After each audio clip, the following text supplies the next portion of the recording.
Negeriku yang aman harmoni, transformasi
melayang serindit di atas permatang, merbah berkicau di hujung muara.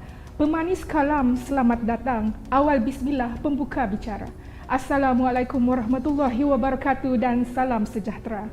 Yang berhormat Datuk Isnin bin Haji Aliasni, Pembantu Menteri 1, Kementerian Kerajaan Tempatan dan Perumahan Sabah. Yang berusaha Dr. Jamili Nais, Setiausaha Tetap, Kementerian Kerajaan Tempatan dan Perumahan Sabah. Yang berbahagia Setiausaha Tetap Kementerian, Barisan Ketua-Ketua Jabatan Negeri dan Persekutuan, Pegawai-Pegawai Kanan Kementerian Kerajaan Tempatan dan Perumahan Sabah, wakil-wakil daripada institusi pendidikan dan sektor swasta, div-div jemputan, dato-dato, datin-datin serta para hadirin sekalian. Selamat datang ke Landscape Webinar 2021 Towards Low Carbon Society from Landscape Architects Perspective serta Majlis Pelancaran Inisiatif Kementerian Kerajaan Tempatan dan Perumahan Sabah ke arah masyarakat rendah karbon bagi pihak berkuasa tempatan Sabah. Saya, Landscape Architect Nurul Hayati Awangmo, selaku moderator webinar, mengucapkan ribuan terima kasih di atas kehadiran dan sokongan anda semua pada pagi ini.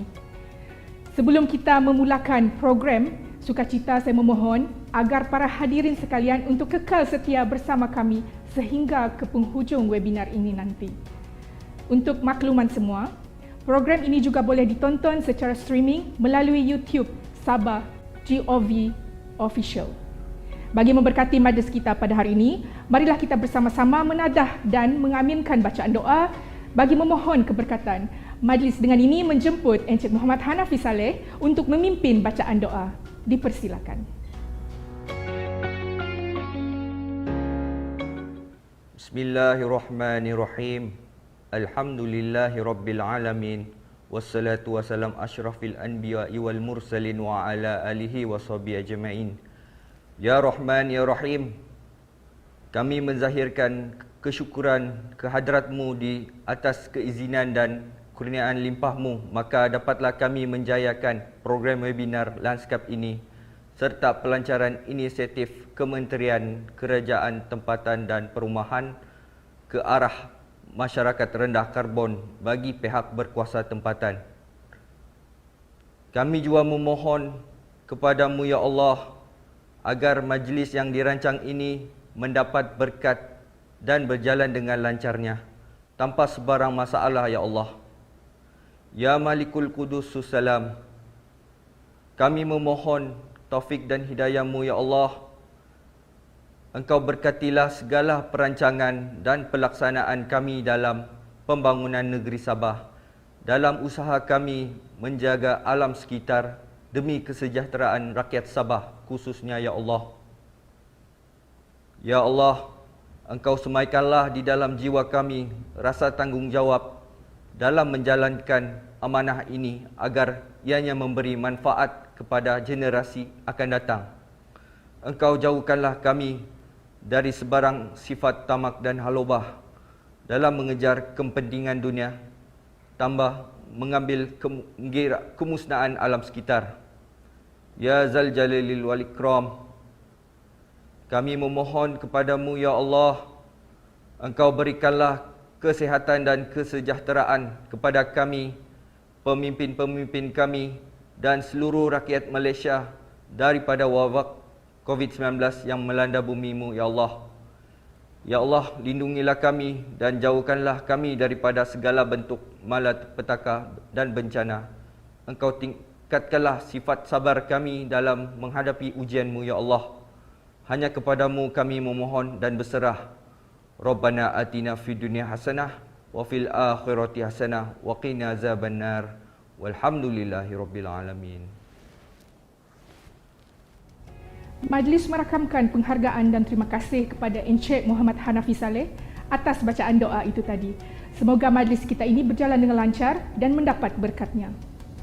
Hadirin sekalian, daun semulur di Pekansari, batang jerami rebah ke bumi, madah dihulur, sembah diberi, kata perasmi hajatnya kami. Tanpa membuang masa, majlis dengan penuh takzimnya menjemput Yang Berhormat Datuk Isnin bin Haji Aliasni, Pembantu Menteri 1, Kementerian Kerajaan Tempatan dan Perumahan Sabah, untuk memberikan ucapan perasmian, seterusnya melancarkan inisiatif Kementerian Kerajaan Tempatan dan Perumahan Sabah ke arah masyarakat rendah karbon bagi pihak berkuasa tempatan Sabah. Majlis dengan segala hormatnya menjemput dan mempersilakan. Bismillahirrahmanirrahim. Terima kasih Puan Pengacara Majlis yang berusaha Dr. Jamili Nais, Setiausaha Tetap Kementerian Kerajaan Tempatan dan Perumahan Sabah, yang berbahagia Setiausaha Tetap Kementerian, Ketua-Ketua Jabatan Negeri dan juga Persekutuan, wakil-wakil sektor swasta dan institusi pendidikan, dip-dip jemputan, panel-panel jemputan, datuk-datuk, datin-datin, tuan-tuan dan perempuan yang saya hormati sekalian. Assalamualaikum warahmatullahi wabarakatuh. Salam sejahtera, selamat pagi, salam Sabah Maju Jaya. Alhamdulillah, bersyukur kita kepada Allah SWT. Karena dengan izin, dengan limpah kurnia-Nya, dan dengan limpah kurnia-Nya juga kita dapat bersama-sama secara maya pada hari ini dalam majlis peresmian Landscape Webinar 2021 towards low carbon society from landscape perspective, serta pelancaran inisiatif KKTP ke arah masyarakat rendah karbon bagi PBT di negeri Sabah. Sesungguhnya dengan kehadiran semua pihak pada pagi ini diharap dapat memberikan suntikan semangat kepada semua untuk bersama-sama mewujudkan persekitaran kehidupan di kawasan bandar yang berdaya huni, kondusif serta rendah karbon. Pada hadirin sekalian, hari ini kita sering melihat kesan daripada pembangunan yang tidak teratur telah menyebabkan pelbagai kesan negatif kepada alam semula jadi dan persekitaran kita. Salah satu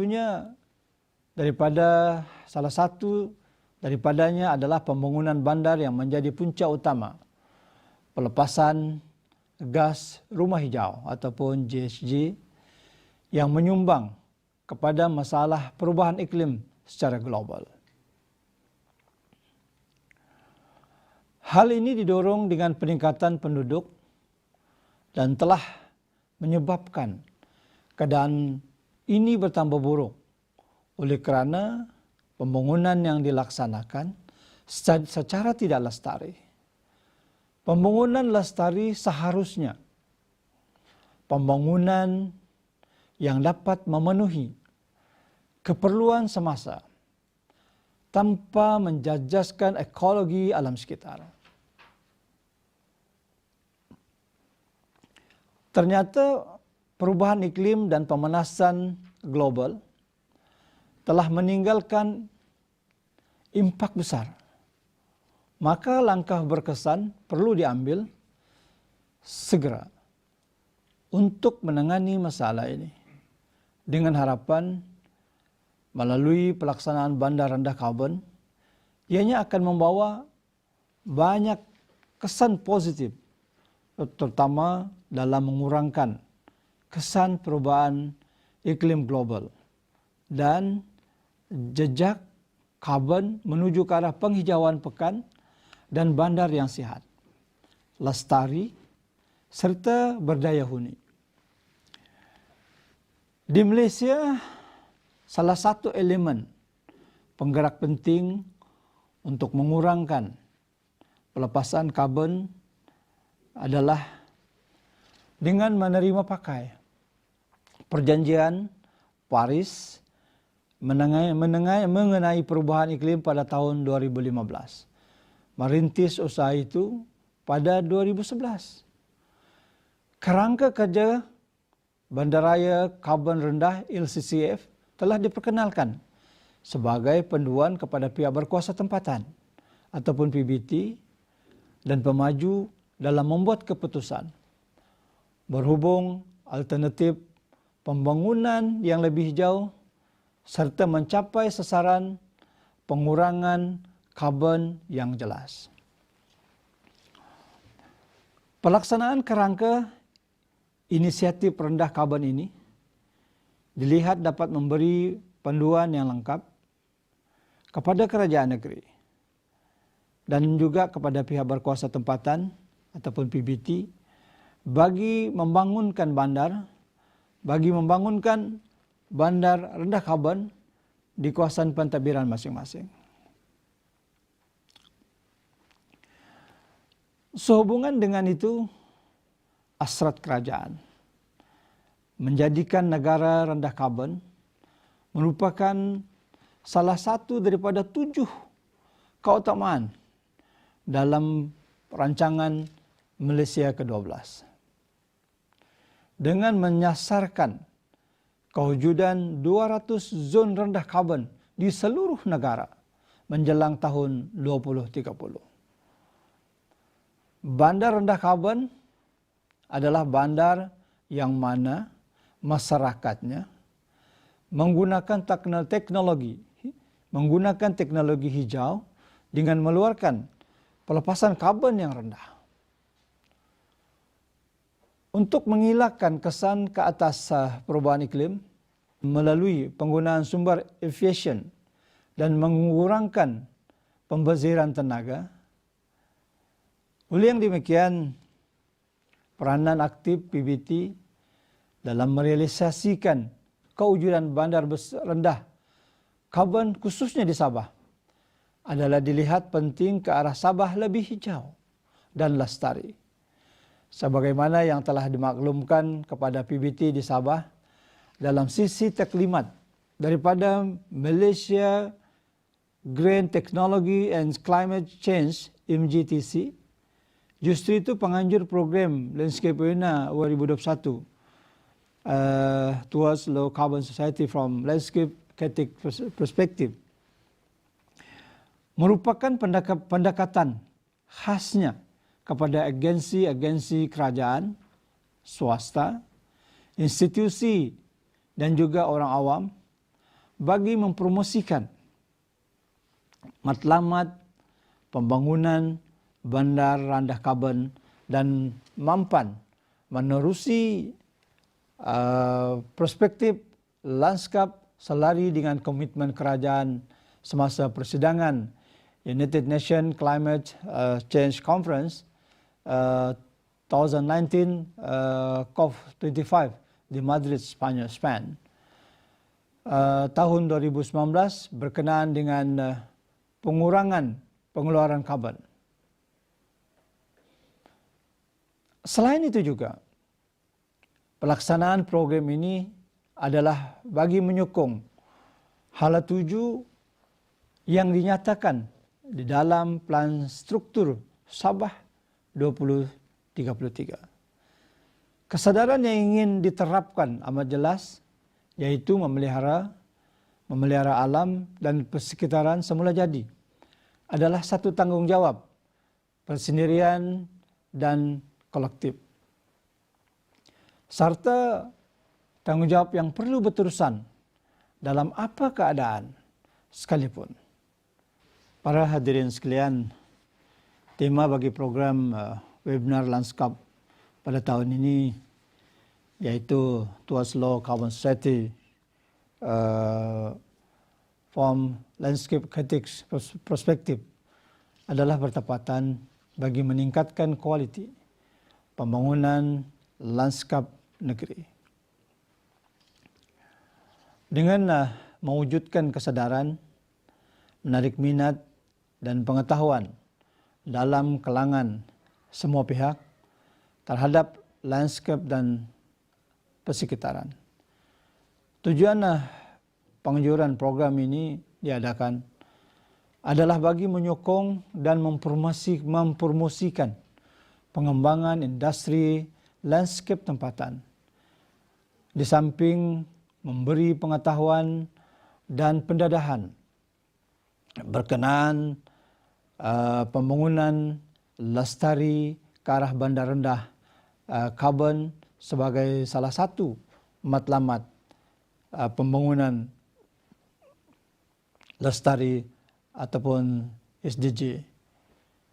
Tambahan lagi, program ini memberi pendedahan akan kepentingan dan peranan profesion, ketik, lanskap dalam usaha menjayakan perancangan setiap pembangunan dapat diimbangi dengan penyediaan infrastruktur hijau yang setimpal dan berkualiti.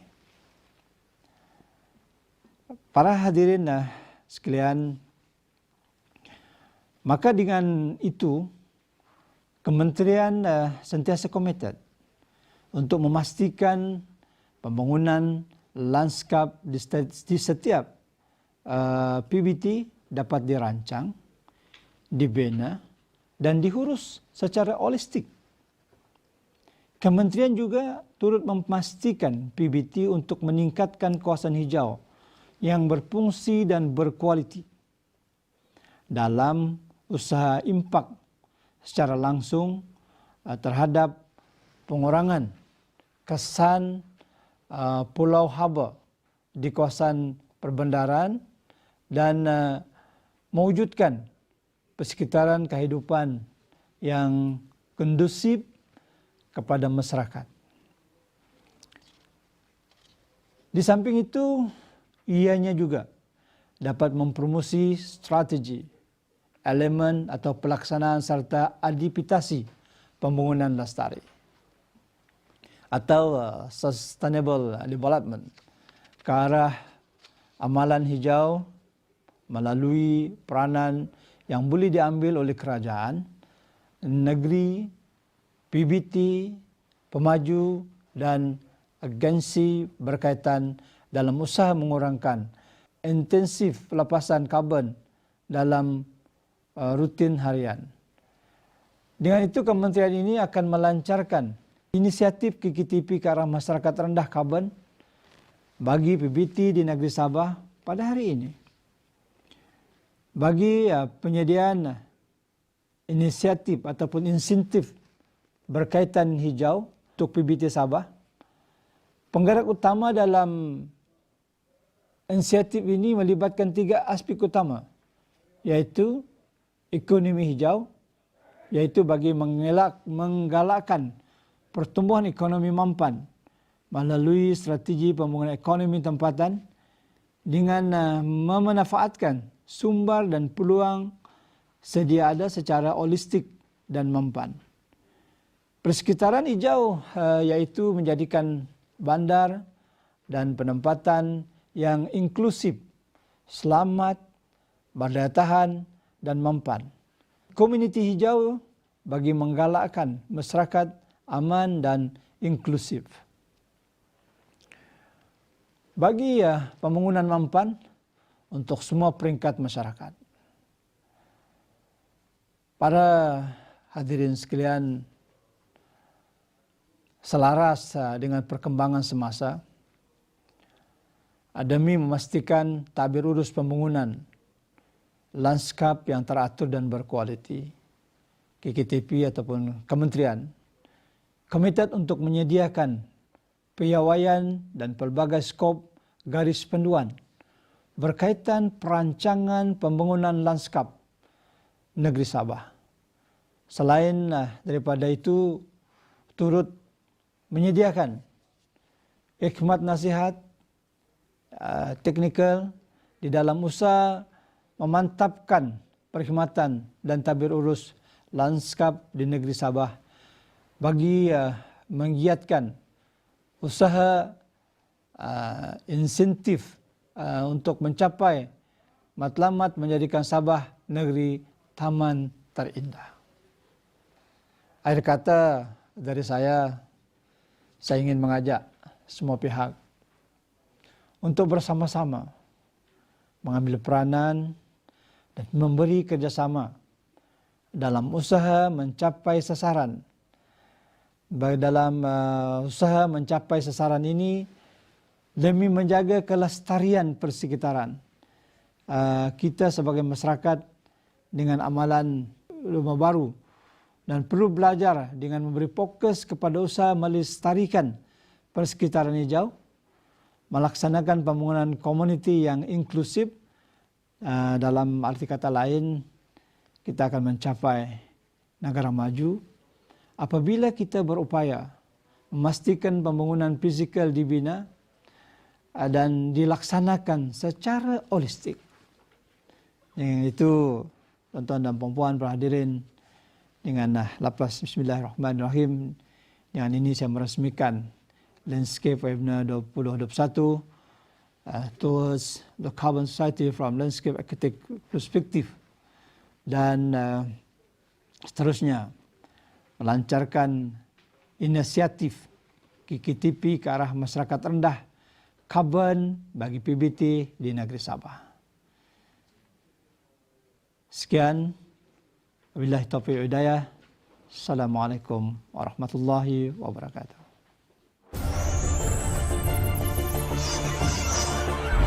Kerajaan negeri akan terus komited dalam memelihara alam sekitar. Pelbagai usaha akan dilaksanakan untuk menggalakkan pertumbuhan ekonomi hijau.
Dengan tayangan video itu tadi, maka sempurnalah sudah peresmian Landscape Webinar 2021 Towards Low Carbon Society from Landscape Architects Perspective dan Majlis Pelancaran Inisiatif KKTP ke arah masyarakat rendah karbon bagi PBT Sabah. Majlis merakamkan setinggi-tinggi penghargaan kepada Yang Berhormat Datuk Isnin bin Haji Aliasni bagi upacara peresmian dan pelancaran itu tadi. Untuk makluman para hadirin sekalian, bersempena dengan program ini juga, pihak kementerian telah mengadakan pertandingan pejabat hijau bagi pihak berkuasa tempatan di bawah kementerian ini. Pemilihannya adalah berdasarkan usaha pihak PBT dalam membudayakan program hijau di pejabat. Maka kita saksikan video ini.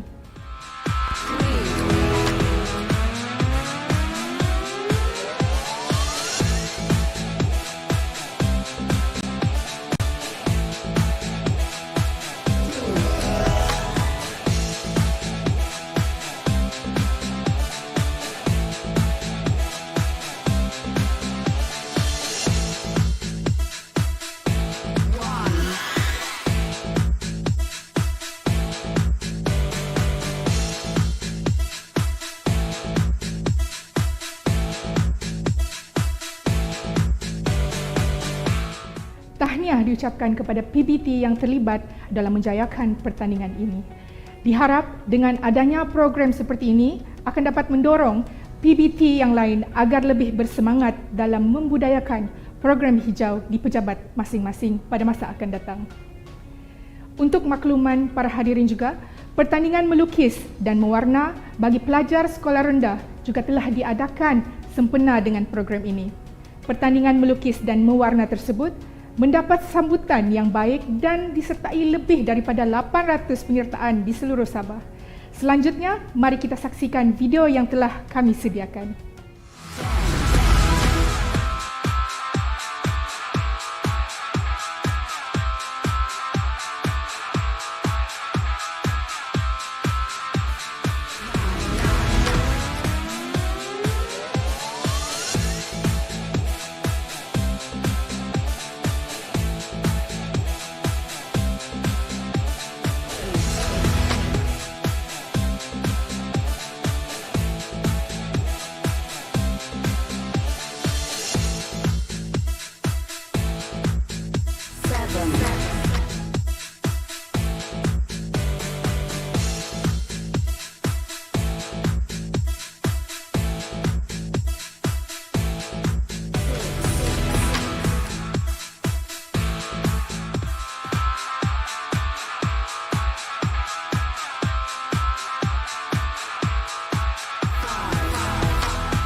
Syabas dan tahniah diucapkan kepada pemenang bagi pertandingan tersebut. Diharap adik-adik peserta yang tidak berjaya tidak akan berputus asa dan boleh mencuba lagi pada tahun hadapan. Seterusnya, majlis diteruskan dengan tayangan video penyerahan mock-up cek kepada 5 PBT yang terpilih untuk melaksanakan program Inisiatif Penghijauan Lestari Aspirasi Negeri Taman Terindah (IPLAN) bagi tahun 2021 dalam misi kementerian mencapai 1.3 juta penanaan pokok menjelang 2033. Mari kita saksikan. Hai, apa kabar? Tahniah pada pihak Kementerian Kerajaan Tempatan dan Perumahan Sabah di atas inisiatif penganjuran program IPLAN, yaitu Inisiatif Penghijauan Lestari Aspirasi Negeri Taman Terindah. Usaha ini amat baik karena mengeluarkan usaha amalan hijau serta penggalakan hijau dan melestarikan persekitaran di peringkat PBT. Saya Will Binua, Pegawai Eksekutif Majlis Daerah Pitas, mewakili PBT, amat berterima kasih di atas pemilihan Majlis Daerah Pitas untuk terlibat sama dalam menjayakan program ini. Terima kasih KKTP. Salam sejahtera. Tahniah kepada Pihak Kementerian Kerajaan Tempatan dan Perumahan Sabah di atas inisiatif penganjuran program Inisiatif Penghijauan Lestari Aspirasi Negeri Taman Terindah atau IPLAN.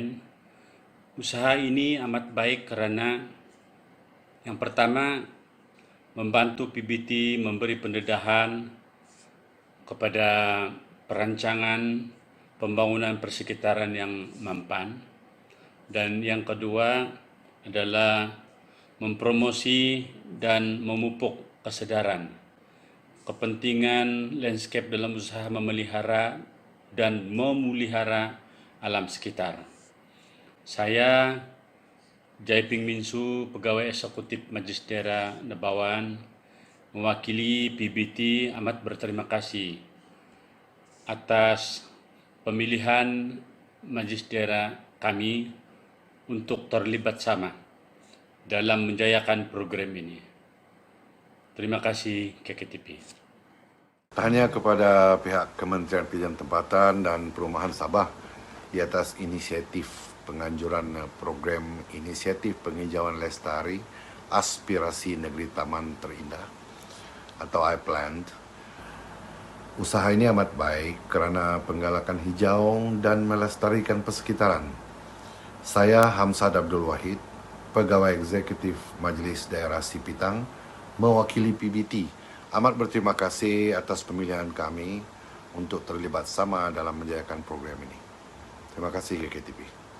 Tahniah kepada pihak Kementerian Kerajaan Tempatan dan Perumahan Sabah di atas inisiatif penganjuran program Inisiatif Penghijauan Lestari Inspirasi Negeri Taman Terindah iPlan. Usaha ini amat baik kerana membantu PBT memberi pendanaan kepada perancangan pembangunan persekitaran yang mampan dan membudayakan lanskap selari dengan usaha Malaysia ke arah negara Taman Terindah. Saya John bin Gincit, Pegawai Eksekutif Majlis Daerah Kopanyu, mewakili PBT amat berterima kasih atas pemilihan Majlis Daerah untuk terlibat sama dalam menjayakan program ini. Terima kasih KKTP. Salam sejahtera, salam keluarga Malaysia dan salam Sabah Maju Jaya.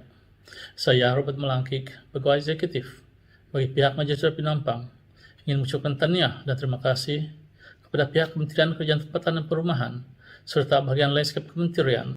Tahniah kerana pengajuan program Inisiatif Penghijauan Lestari Aspirasi Negeri Taman Terindah atau singkatannya iPlan, dan terima kasih kerana memilih Majlis Daerah Penampang untuk terlibat sama dalam menjayakan program ini. Semoga program ini akan menguar-uarkan usaha melan hijau di peringkat PBT dan menerapkan nilai untuk menghargai dan mencintai serta membudayakan landscape selari dengan usaha Malaysia ke arah negara Taman Terindah. Terima kasih KTP.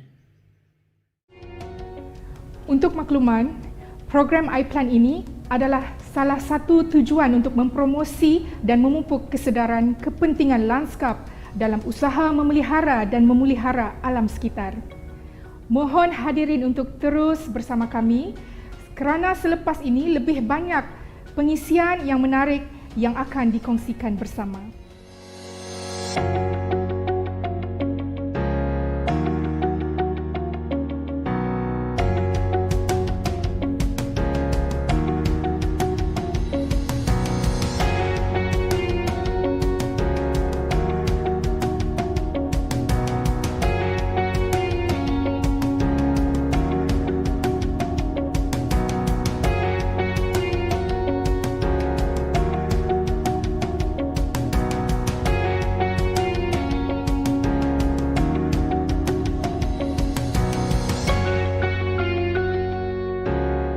Majlis diteruskan dengan sesi perkongsian ilmu berkaitan dengan webinar kita hari ini, iaitu Towards Low Carbon Society from Landscape Architect's Perspective. Dalam sesi perkongsian ilmu ini, kita akan melihat apakah langkah-langkah dan strategi yang boleh dilakukan sebagai satu usaha pihak kerajaan dalam menggariskan panduan dan juga sistem yang sistematik serta seragam di peringkat negeri bagi memastikan pemeliharaan dan pemuliharaan alam sekitar diseimbangkan dalam pembangunan fizikal serta usaha mewujudkan masyarakat rendah karbon.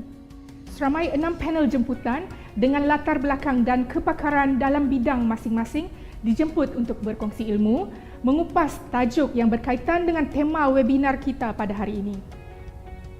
Izinkan saya memulakan sesi ini dengan menerangkan secara ringkas latar belakang panel pertama kita. Beliau mendapat pendidikan sarjana pentadbiran perniagaan dalam pengurusan strategik dari Universiti Teknologi Malaysia dan kini telah berkhidmat lebih daripada 20 tahun di Malaysian Green Technology and Climate Change Centre MGTC. Sepanjang perkhidmatan beliau di MGTC, salah satu peranan beliau adalah bekerjasama dengan pihak berkuasa tempatan dalam inisiatif mentransformasikan bandar rendah karbon selaras dengan rangka kerja bandar rendah karbon dan pelan induk bandar rendah karbon negara. Tanpa membuang masa, Majlis menjemput Puan Nurhasliza binti Mukhtar, Pengarah Bahagian Bandar dan Industri di MGTC, selaku panel pertama dengan tajuknya Low Carbon Cities Framework. Dipersilakan. Assalamualaikum warahmatullahi taala wabarakatuh dan selamat pagi. Pertamanya saya nak ucapkan terima kasih kepada bahagian landscape Kementerian Kerajaan Tempatan dan Perumahan Sabah ya, kerana menjemput saya pada pagi ini untuk menjadi salah seorang penceramah dalam kita punya program pada pagi ini. Dan saya akan menyampaikan tajuk mengenai low carbon cities, accelerating towards a low carbon future. Ya, untuk perkenalkan diri, saya Nurhasliza Muhammad dari Malaysian Green Technology and Climate Change Center. Ya, kami merupakan agensi di bawah Kementerian Alam Sekitar dan Air KASA. Ya, okey.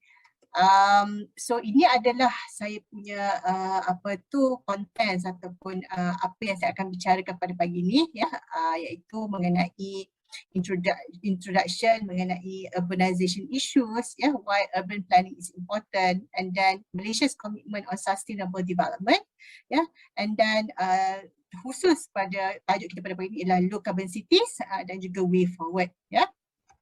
Okey. Why cities? Ya, cities ya. It is cities ni have the power to change the world. But cities are also as vulnerable as they are powerful. And climate change causes financial damage too, and also urban growth shows no sign of slowing. Bandar ni memainkan peranan penting ya, sebab tertumpu di kawasan bandar issues ya. Masalah urbanization ni atau memang adalah globally ya, di mana termasuklah daripada Department of Statistics Malaysia menunjukkan peningkatan ya urbanization ataupun penghijrahan rakyat ataupun kita punya population ke bandar ya, populasi ke bandar. So kita tengok ya, daripada 2000 it is expected that kita punya urbanization akan meningkat sehingga 88% ya. Di sinilah antara impact kepada urbanization ni adalah kita akan kita boleh tengoklah ya, dari segi traffic congestion ya, daripada dari segi air ataupun noise pollution ya, dari segi pencemaran udara dan juga bunyi ya, urban heat island ya, and then social problem, health and also access to resources, especially water ya. Ini adalah impact kepada urbanisasi.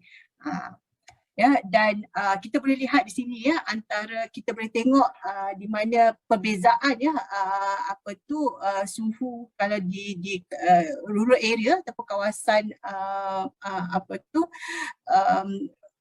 rural dengan kalau kita bandingkan di bandar ya.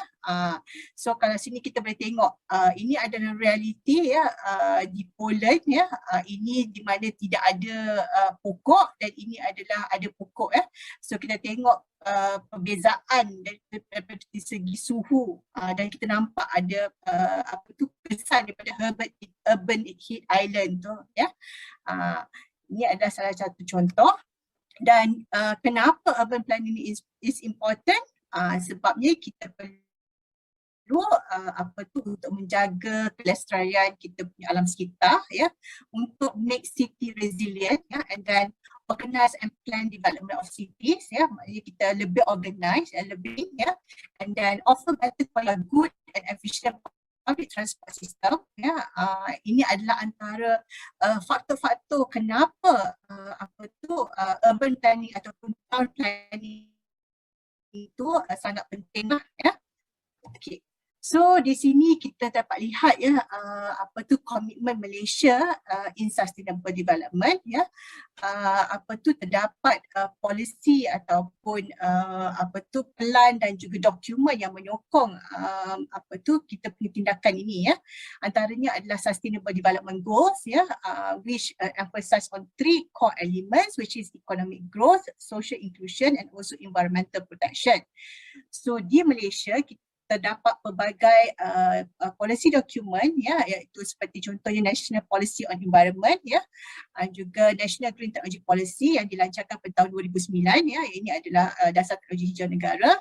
And then Climate Change Policy juga pada tahun 2009 ya, dasar, and then National Urbanization Policy ya, and also Green Technology Master Plan ya, dan juga Third National Physical Plan. Ini adalah antara contoh-contoh dokumen-dokumen yang terdapat yang ada, yang sedia ada ya. Okay, next. Ini adalah bagaimana kita tengok ya, orang kata dia punya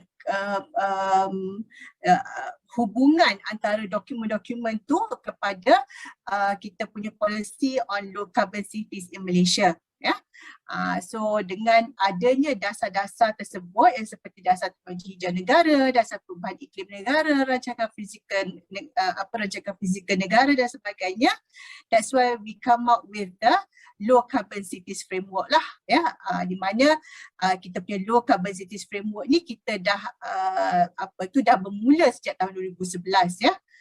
Dan baru-baru ni kita telah melancarkan Low Carbon Cities Master Plan pada 13 Julai 2021. So di sini diharap tuan-tuan dan puan-puan boleh dapat lihatlah di mana menggunakan semua dasar-dasar dan plan yang ada, dan kita that's why yang importance of why we come up with this Low Carbon Cities Master Plan lah ya. Okey, ini bila kita cakap pasal urbanization ya, so kita fikirkan lebih dalam lagi kenapa kita perlu ada low carbon cities ya, ataupun bandar rendah karbon ya. Yang pertama adalah untuk mengurangkan kadar gas rumah kaca ya, ataupun GHG reduction at city level, di mana kita tahu yang komitmen Malaysia untuk reduce carbon emission sebanyak 45% pada tahun, dan ini inisiatif ni banyak dilaksanakan di peringkat kerajaan tempatan lah ya, ataupun kita punya local authorities ya, untuk contribute untuk mempromosi untuk melaksanakan upward green growth lah through green technology ya. Untuk kita enhance environmental sustainability itu adalah through green growth ya. So kita ada teknologi hijau ya, sebagai enabler kepada green growth ya. Dan yang ketiga adalah leverage on our rich biodiversity, di mana Malaysia pun committed untuk maintain ya, untuk mengekalkan sekurang-kurangnya 50% daripada kita punya hutan ya, atau tree cover in perpetuity. Dan juga carbon sequestration lah, kita tahu ya, di mana pokok-pokok ini dapat menyerap carbon ya. Dan yang keempat dan yang terakhir sekali adalah quality of life. Jadi kita nak kualiti yang tinggilah dari segi alam sekitar kita ya. So kita tidak kurangkan dari segi pencemaran dan sebagainya. Okay, so next. Ini ada sedikit sebanyak National Low Carbon Cities Master Plan ya. Dia kita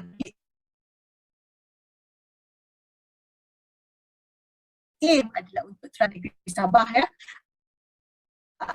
Tidak terkecuali. So maksudnya kita nak transform ya, daripada kita punya semua cities kat Malaysia ni kepada bandar rendah karbon ya. So dalam kita punya Low Carbon Cities Master Plan ni kita ada framework, yang kedua adalah urban planning, dan yang ketiga adalah community participation ya. Dari segi key enablers pula dia ada tiga juga three key enablers, which is the first one is funding and capacity building. Ini adalah salah satu one of the most important key enablers lah ya. And then data collection and analysis, dan juga built environment and physical infrastructure ya. Daripada kita punya master plan ni tiga perkara penting lah, iaitu dari segi measurement ya, management and also mitigation ya. Okay. Alright, so apa yang dikatakan Low Carbon Cities Framework? Maybe ada yang dah pernah dengar, ada yang belum pernah dengar. So apa yang dikatakan Low Carbon Cities Framework ya? So objektifnya adalah untuk encourage and promote the concept of low carbon cities and township in Malaysia lah. So kita memang nak menggalakkan lebih banyak lagi bandar-bandar di Malaysia ni untuk mengadaptasikan konsep low carbon ni lah, ataupun bandar rendah karbon ni ya. Dan kita menggalakkan lebih banyak lagi bandar rendah karbon di Malaysia lah. Dan juga yang kedua adalah to increase the compatibility of cities or township with their local natural system. Dan yang ketiga adalah untuk guide kita punya cities in making choice or decision towards greener solution. Ya, so dekat luar sana ada banyak ya greener solution. So that's why yang kita nak guide ataupun nak bantu pihak PBT untuk buat at least melaksanakan inisiatif-inisiatif ke arah bandar rendah karbon lah. Yeah. So the target is of course to reduce carbon emission intensity by 45% per GDP per capita by the year 2030. Ini adalah dari segi komitmen Malaysia, dan juga kita harapkan yang cities juga akan contribute towards that target. Ya. Ini dan SCF ni kita punya target adalah kepada semua municipalities yang ada PBT, developers ya, dan juga universities. So di sini boleh lihat lah ya, kita punya SCF version 1 ni launch in September 2011, dan kita dah buat SCF version 2 in 2017, kita revise, and this year insyaAllah we are also planning to revise this SCF to version 3 lah. Maybe next year we will launch the SCF version 3 lah ya. Okay. Ini adalah there are 4 main elements of kita punya LCCF ni, iaitu urban environment ya, buildings, urban infrastructure, dan juga urban transportation ya. So dalam kita punya framework ni ada 15 performance criteria and ada 41 sub kriteria.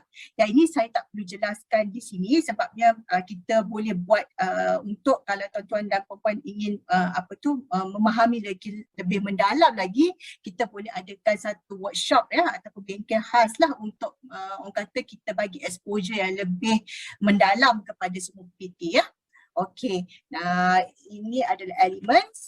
So untuk kita accelerate ya, untuk mempercepatkan lagi transformation of our cities to be low carbon ni, low carbon cities ni. So kita introduce in 2019, kita introduce low carbon cities 2030 challenge ataupun LCC 2030C ya. So kenapa kita tahu yang cities ni responsible up to 70% of GHG emission ya. So banyak aktiviti berlaku di bandar, dan disebabkan oleh itu kita melaksanakan program ni supaya untuk kita dapat reduce the carbon emission dan sebagainya lah ya. And then macam mana kita nak establish low carbon zone in state capitals, participate in local authorities, universities, economic zone, and also companies. So companies pun boleh participate dalam this LCC 2030 challenge ya. Contohnya macam di Sepang ataupun Kelang ya, dia punya PBT sendiri yang ada yang sponsor sikit company untuk melaksanakan this LCC 2030 challenge, sebab dia contribute together with the PBT ataupun dia masing-masing bersama-sama dengan PBT untuk melaksanakan zon bandar rendah karbon ni ya, zon rendah karbon ni. Dan 1000 by 2030, zon ni pula 50 by this year and 200 by 2030 ya. Okay, so apa motivation towards LCC 2030 challenge ni? So there are 4 key benefits, iaitu cleaner, cooler, healthier, and also economical ya. So kita tahu yang kita nak mendapatkan menggunakan cleaner air, ya. So kita lari daripada untuk kita mengurangkan dari segi pollution, ya, dan dari fossil fuel vehicle contohnya, ya, dari segi cleaner environment from the reduction in waste that goes to the landfill. So kita nak kurangkan dari segi sisa, ya, yang pergi ke landfill contohnya, dan kita nak meningkatkan cooler city untuk jadi maknanya kita nak maintain the greenery of the cities, ya. Kita tidaklah maksud sikit-sikit tebang pokok dan sebagainya lah, ya. And then yang tadi, ya, yang saya mention from earlier in terms of reduce the urban heat island effect, ya. So kita tahu yang ada berlaku perubahan dari segi suhu, ya, di bandar kalau compare tu di kampung atau di kawasan-kawasan yang rural area, ya. And then healthier, ya, kita nak nak create healthier environment from reduce air pollution and contamination. Kita tahu asap-asap kenderaan, ya, dari segi banyak pencemaran berlaku, so and then kita nak kalau sekarang ni ada antara faktor kata saya tak nak cycling sebab bau asap, tak sihat dan sebagainya. So that's why kita nak create a healthier environment untuk memudahkan untuk aktiviti outdoor seperti cycling and walking lah, ya. Dan dari segi yang keempat itu adalah satu faktor yang penting, di mana ini adalah untuk mengurangkan operating cost for electricity and water, ya. Dan juga reduce wastage lah. Contohnya yang boleh saya bagi, ya, apabila kita adopt green technology in our buildings, for example, our building, MJTC punya building di Bandar Baru Bangi, ya, kita punya building tu memang ada dipanggil Green Energy Office, ya. So kita punya bil elektrik cuma kita bayar dalam 4,000 ke 5,000 sebulan. If compared to normal building with the same size, they have to pay about 20,000 per month. So you can see that is the difference, ya, macam mana kita dapat kurangkan dari segi kos operasi in the long run, ya. Okay. Dari segi apakah elemen-elemen yang kita tekankan dalam LCC 2030 challenge ni, iaitu dia ada 5 elemen, ya. Yang pertama ialah dari segi energy, ya, kita maksimiskan building energy efficiency and increase the adoption of renewable energy. So kita mengamalkan cekap tenaga, ya, dan juga kita menggalakkan penggunaan tenaga yang boleh diperbaharui lah, contohnya solar, ya. Itu yang agak orang kata yang paling popular lah dan paling senang nak buat, ya. Dari segi mobility pula kita nak increase the use of public transport, bus, cycling, walking and other low carbon modes, ya. Jadinya kita nak menjadikan kita punya public transport is lagi more efficient supaya ramai public boleh guna, ya. Cycling, walking and other low carbon modes lah, ya. So make it more efficient so that it is more reliable, ya, for kita punya public untuk guna lah, ya. Dan juga contohnya kita buat cycling lanes, ya, dan sebagainya lah. Dan waste, untuk reduce the amount of waste that goes to the landfill. Water, kita maksimiskan water efficiency and increase adoption of rainwater harvesting. Dan dari segi water efficiency ni maybe kita boleh tukar, ya, kalau contohnya dekat rumah ke ataupun dekat bangunan office. Ya, memang ada orang tu. Gunakan alat cekap air, ya, di rumah. Dan juga dari segi increase CO2 sequestration, dari segi kita nak maintain the number of trees and spaces in the city lah. Ini dari segi kita nak maintain in terms of the greenery, ya. Okay. Next, how does the low carbon city looks like? Kalau kita nak imagine, ya, kita nak bayangkan macam mana kita katakan itu adalah low carbon city, ya. City tu ada, maknanya dia punya bangunan tu adalah energy efficient or low carbon buildings, ya, energy and water consumption reduction, in terms of reduction of municipal waste, ya, kurang traffic congestion, ya, dia punya public transport efficient and effective, ya, penggunaan solar ataupun renewable energy, ya, di bangunan, electric vehicle ataupun energy efficient vehicle use, ya, dan sebagainya lah. Ini adalah macam mana kalau kita bayangkan apa yang kita nak jadikan jadikan sebagai low carbon city lah. It is more comprehensive, more holistic lah. So kita pun memang aim to nak position Malaysia in the front row in the forefront of low carbon cities development lah. Okay. So in terms of untuk bagi lagi penjelasan apa antara inisiatif yang boleh dilaksanakan dari segi kecekapan tenaga dan juga tenaga boleh diperbaharui, dan dari segi situ kita boleh reduce sebanyak 5 hingga 45% lah dari segi penggunaan tenaga Antaranya kalau bangunan baru kita kena start daripada design lagi kita kena pastikan orientation of the building is right and then kita ada energy efficient fixtures and appliances kita gunakan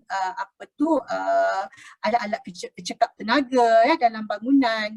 Contohnya kalau kita nak beli nak tukar aircon for example ataupun kipas, cari yang 5 bintang yang telah diiktiraf oleh Suruhanjaya Tenaga contohnya and then solar PV dan juga LED street lighting. Ini adalah antara perkara-perkara yang boleh dilakukan di bangunan ataupun di kawasan tersebut lah Okey, ini adalah dari segi water efficiency pula kita boleh tengok dari segi rainwater harvesting ke dekat rumah ataupun dekat city contohnya untuk untuk landscape water efficient fittings dan juga green water recycling for industrial use Ini boleh kurangkan dari segi penggunaan air sebanyak 10 hingga 60% lah Ini pula waste as a resource. So ini adalah antara aktiviti yang boleh dilaksanakan lah dari segi kita punya sisa 3R contohnya ataupun kita buat composting punya kios and then industrial symbiosis. So ini adalah antara aktiviti ataupun program yang kita boleh buat untuk mengurangkan kita punya waste ke landfill lah ataupun sisa ke landfill Okey, ini adalah dari segi low carbon mobility. Ini pun sangat penting di mana kita nak menggalakkan lebih banyak lagi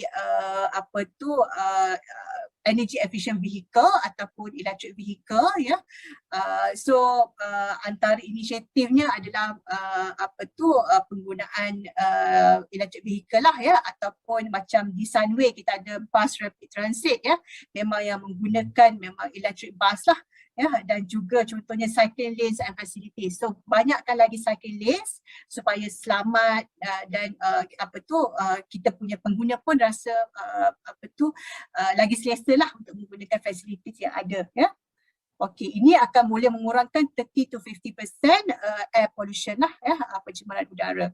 Okey, ini adalah dari segi urban greenery pula ini adalah antara contoh lah urban farming urban forest, green roof dan sebagainya lah ini adalah boleh meningkatkan lebih kurang 25 to 50% of green space in the cities lah Okey, ini adalah dari segi implementation phase sekiranya pihak PBT untuk melaksanakan program low carbon cities ni.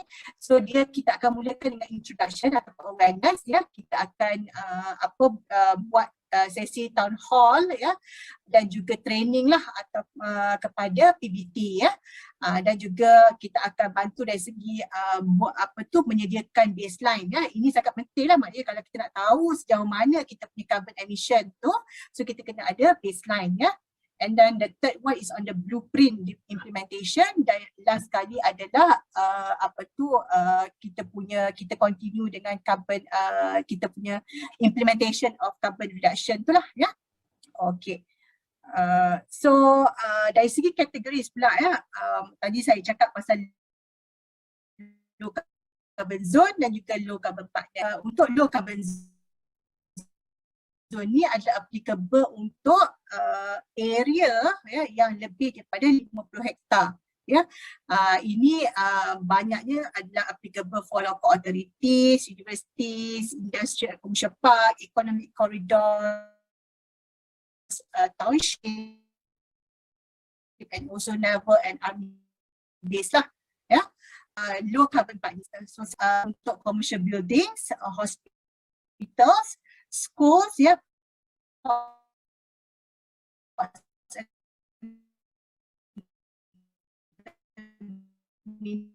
sports complex also parks ya.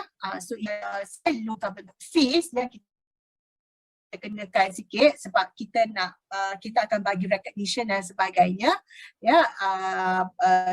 So kita ada one time registration fee dan juga minimum kita charge free ya.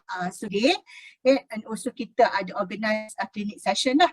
Macam bulan 8 ni kita banyak buat klinik kepada negeri Kelantan ya. Untuk bulan 9 ni banyak kita dapat buat kita dapat request daripada negeri Perak lah, dan juga ada PBT yang lain pun ada request juga. So kita akan buat satu sesi klinik ni kita akan kumpulkan dalam 3 atau 4 PBT ya. Jadinya kalau untuk negeri ni memang kita open to everybody ya, to all PBT. Kalau berminat kita akan maknanya nanti kita akan susun ya mungkin 3 atau 4 PBT dalam satu sesi so that you boleh interact lebih lagi lah, sebab memang saya menggalakkan dalam setiap sesi klinik ni it is more interaktif lah. That's why kita nak buat dalam small group ya.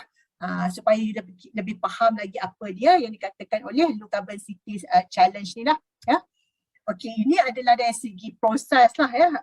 I will not go into details, tapi untuk dapatkan provisional certificate ni ya, sebab kita akan bagi provisional certificate tu bila you dah establish your emission baseline ya. So now you are working on your low carbon plans lah. Yes, so start dengan registration sampailah you dapat award provisional certificate ya. So daripada register you akan dapat baseline and submit application, and then kita akan audit ya, and then kita akan bentangkan dalam kita technical committee, dan nanti kita akan bagi award waktu kita akan organize an award ceremony lah ya. Okay. So ini pula adalah proses untuk mendapatkan diamond recognition. So kita akan bagi trofi ni dan juga sijil lah ya. Okay, so bila you dah ada baseline, you akan implement all your low carbon initiative ya. And then kita akan measure the reduction, and then you boleh submit application, and then kita akan buat audit, and then kita akan bentangkan kepada kita punya komiti, dan akhirnya adalah award diamond recognition lah. So macam mana kita determine in terms of the bintang tu ya. So you akan dapat 1 bintang kalau 1 diamond kalau you dapat 1% reduction ya. 2 diamond 5%, 3 diamond 10%, 4 diamond 25%, dan 5 diamond 45% ya. So kita akan bagi this recognition kepada yang telah berjaya untuk dapat actual reduction lah ya. Okay. So ini adalah dari segi contoh kepada audit result ya. Kita tahu dari segi contohlah ya, PBT, KK, pilih energy kan. So kita akan tengok dari segi you punya baseline, and then berapa reduction, dan daripada situ kita akan determine which diamond level that you will receive lah ya. So dalam CJ tu nanti dia akan spesifikan sama ada energy berapa persen dan berapa diamond level ya. So you have to choose which element that you want to choose lah. You have to choose lah ya, ataupun kalau you nak buat semua pun lagi bagus ya. Okay, ini adalah kita punya LCC award lah ya. So kita akan buat setahun sekali, cuma ni sebab kita buat pada bulan April yang lepas ya. Sebab tahun lepas kita ada MCO, so tak sempat nak buat, so kita buat pada bulan April hari tu ya. Dan insyaAllah kalau tak ada arah kita akan buat lagi satu award ceremony pada penghujung bulan pada bulan November atau Disember lah ya. Jadi masih sempat lagi for gerak, dan you boleh buat baseline ya, dan you boleh participate lah, ataupun kalau tidak pun next year you can also participate lah ya. Okay, so ini adalah setakat ini dari segi perkembangan lah ya, kita dah ada 24 low carbon zone ya, ada 45 low carbon partners dan kita dah train lebih kurang dalam 64 PBT ya, dan ini adalah dari segi CO2 reduction yang kita dah achieve lah ya. Ini antara yang telah participate ya, so kita belum ada lagi di Sabah, so kita harap dengan pendedahan yang saya bagi pada pagi ni dan selepas ini lebih banyaklah kita terima application daripada Sabah ya. Okey. So ini adalah kita punya way forward ya. Kita akan rolling out kita punya low carbon cities master plan ya. InsyaAllah pada bulan 9 ni kita akan start dengan selected PBT yang memang ada tersenarai dalam kita punya 33 cities yang kita akan target untuk this low carbon cities master plan ni ya. Dan kita juga akan buat taklimat lah kepada setiap state dan juga setiap PBT di negeri tersebut lah. Yang itu kita akan buat sehingga pada bulan 11 ataupun bulan 12 lah ya. Jadi kita akan start to rolling out this low carbon cities master plan lah ya. Okey, saya rasa itu saja daripada saya. Sekiranya ada sebarang persoalan boleh kemukakan ya. Okey, terima kasih. Majlis mengucapkan ribuan terima kasih kepada Puan Nur Hasliza binti Mokhtar di atas perkongsian yang diberikan tadi. Semoga perkongsian itu dapat dimanfaatkan dan menjadi panduan kepada kita semua sebagai penggerak dalam merangka strategi ke arah bandar rendah karbon. Antara intipati menarik yang dapat kita simpulkan adalah pentingnya perancangan bandar yang strategik serta sistematik dalam usaha mencapai bandar rendah karbon. Jika kita lihat dalam konteks yang lagi besar, kejayaan inisiatif kelestarian ini memerlukan sikap prihatin dan tanggungjawab semua untuk mengurangkan pelepasan karbon dalam aktiviti seharian. Seterusnya, kita beralih kepada panel yang kedua. Beliau mempunyai kelulusan ijazah kedoktoran dalam Environmental Planning and Design pada tahun 2006 dari State University, USA. Kini beliau bertugas sebagai pensyarah dan merupakan dekan bagi Fakulti Reka Bentuk dan Seni Bina di Universiti Putra Malaysia. Beliau juga bergiat aktif dalam bidang penyelidikan yang berkait dengan Analysis and Visual Impact Assessment. Selain itu, beliau juga merupakan Presiden bagi Institute of Landscape Architects Malaysia, ILAM. Dijemput panel kita yang kedua iaitu Associate Professor Landscape Architect Dr. Suhardi Maulan dengan tajuknya Responsive Landscape for Low Carbon Cities and Society. Majlis mempersilakan. Pertamanya, saya ingin mengucapkan terima kasih kepada Kementerian Kerajaan Tempatan dan Perumahan Sabah untuk kerana menjemput ILAM memberikan sedikit pandangan berkaitan dengan topik yang diberikan. Dengan itu saya mengucapkan terima kasih lagi sekali kepada pihak yang terbabit. So tajuk yang saya ingin sampaikan pada pagi ini adalah berkaitan dengan responsive landscape for low carbon cities and societies, seperti yang dinyatakan di dalam skrin saya ini. Dan sebelum kita bercerita panjang tentang ideas, kita mungkin akan lihat balik kepada isu yang terjadi yang menyebabkan sekarang ni kita terpaksa pergi lihat kepada low carbon. Alright, so basically seperti yang telah diketahui, dunia sekarang ini sedang mengalami satu fenomena yang dipanggilkan global warming. So di mana we are or the earth experience increase of the earth temperature. So according to the data, the world or the earth have seen steady rise in temperature since pre-industrial period, mid 1800, right? Sebanyak 1.1 darjah Celsius. Okay, itu walaupun hanya 1.1 darjah Celsius, tapi ini adalah peringkat global. So kalau kita lihat kepada grafik yang ada di tepi itu, kalau kita lihat kebanyakan kenaikan suhu itu adalah berlaku di kawasan kutub, dan juga di kawasan Khatulistiwa. Right? So namun dua tempat ni kita harus merasa amat risaulah, sebab apa-apa saja yang berlaku di kawasan kutub dan juga di kawasan Khatulistiwa akan menyebabkan impak yang amat tinggi kepada dunia secara keseluruhannya. So according to Malaysian report kepada United Nations, for the last 40 years, nation have seen temperature, rainfall dan juga aras laut is on the rise for the last 40 years, right? And it is projected to continue rising until 2050, right? And then the average temperature are projected to hike between 1.2 to 1.6 degree by 2050, which is as you can see, it will be above average lah based on the data yang ada untuk seluruh dunia. So kejadian ini, kenaikan suhu dunia ni amatlah terkesan kepada dunia disebabkan ia menjadikan bumi ini vulnerability ataupun vulnerable kepada ramai penduduk, terutama di kawasan bandar yang terletak di kawasan rendah, terutamanya di kawasan pantai. Tapi itu hanyalah satu daripada concern yang berlaku kepada manusia.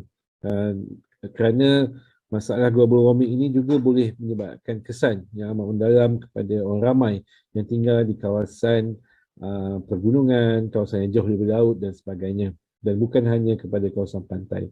But kalau kita lihat pemanasan global ini memberikan impak yang tinggilah kepada environment ataupun alam sekitar.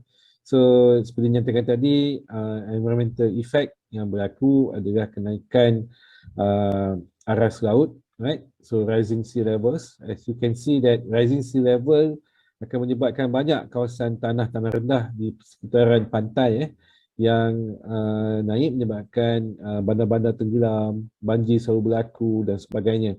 So it is not good dan adalah menjadi satu isu juga disebabkan sejarah pembangunan bandar kita, kebanyakan bandar yang ada di dunia sekarang ini adalah terletak di kawasan tepi pantai. Right? So kita juga akan berdepan dengan masalah pattern cuaca yang tak menentu ataupun unpredictable. As you can see here, bawah ni adalah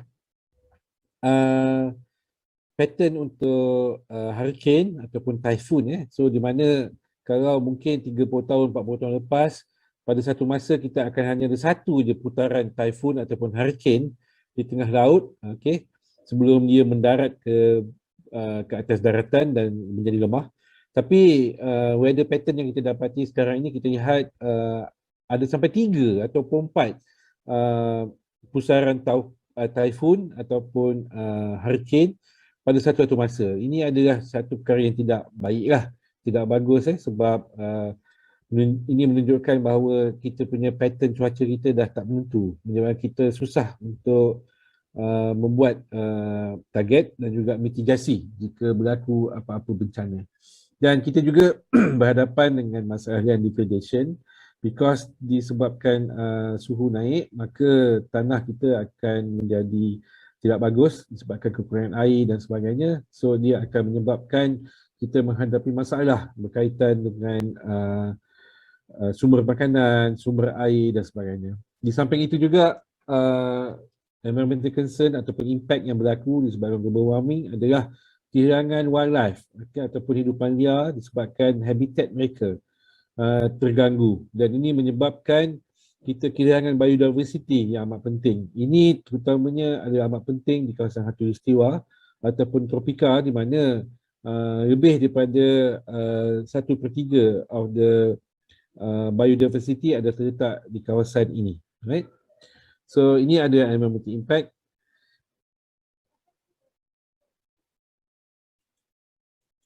Okay, kita juga concern terhadap social and economic impacts of the global warming, right? So kita akan hadapi kos untuk meningkatkan kawasan adaptation coastal areas, right? Bila air laut naik, maka kos untuk memastikan kawasan pantai itu yang terjejas tu akan menyebabkan kos berada di situlah. Right? So relocation of whole town dan sebagainya. Kita juga akan ada isu berkaitan dengan pekerjaan disebabkan kapasiti untuk bekerja terhad disebabkan oleh kepanasan. Mungkin akan ada konflik yang terjadi disebabkan akses kepada resources dan juga fresh water makin kurang di satu tempat, dan kita juga akan menghadapi masalah dengan food, alright, dan juga kita ada price of basic stuff akan naik, dan juga disebabkan ini maka kita mungkin ada masalah berkaitan dengan poverty ataupun kemiskinan. So selain daripada itu, kita juga mungkin akan berhadapan dengan masalah penyakit yang bergerak dengan cepat disebabkan high temperature. Mungkin juga COVID yang berlaku sekarang mungkin ada kena mengena dengan global warming, kita tidak pasti. Mungkin satu kajian perlu dilakukan untuk melihat correlation antara global warming dengan juga pandemik yang sedang berlaku sekarang ini. Mana tahu kan, disebabkan oleh pattern weather kita yang panas, tak menentu, menyebabkan virus COVID-19 itu sedang merebak. Right? Mungkin satu kajian perlu dilakukan untuk melihat perkara tersebut, ataupun kita ni global warming ni mungkin menyebabkan transmission of virus daripada haiwan kepada manusia mudah terjadi. Right? So ini adalah social and impacts daripada global.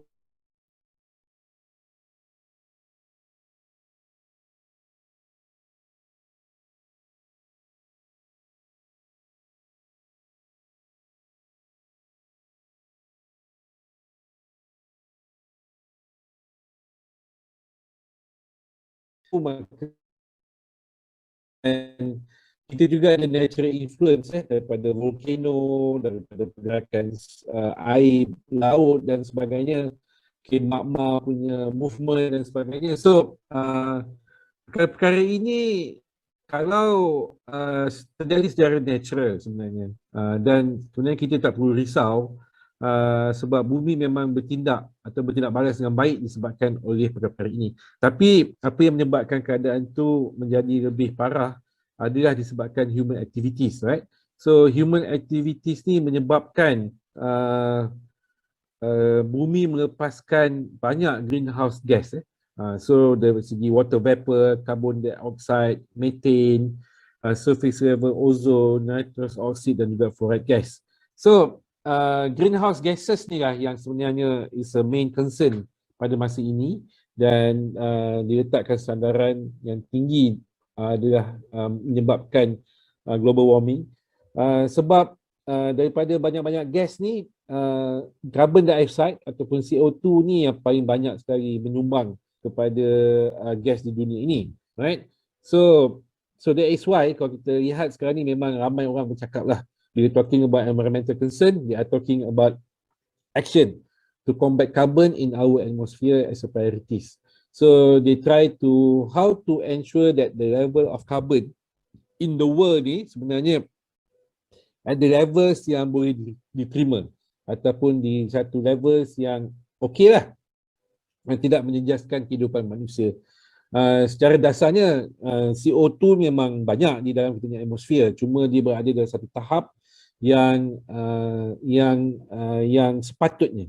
Bukan pada masa sekarang ni carbon dioxide tu adalah terlampau tinggi di dalam atmosfer, menyebabkan banyak keadaan berlaku, right, yang tidak diingini, right? So untuk combat the ideas of carbon di dalam atmosfer ni kan, ataupun gas di dalam atmosfer ni, di peringkat global banyak ada polisi yang telah dijalankan, dan kita tahu bahawa United Nations ataupun bangsa-bangsa bersatu amat aktif dalam perkara ni.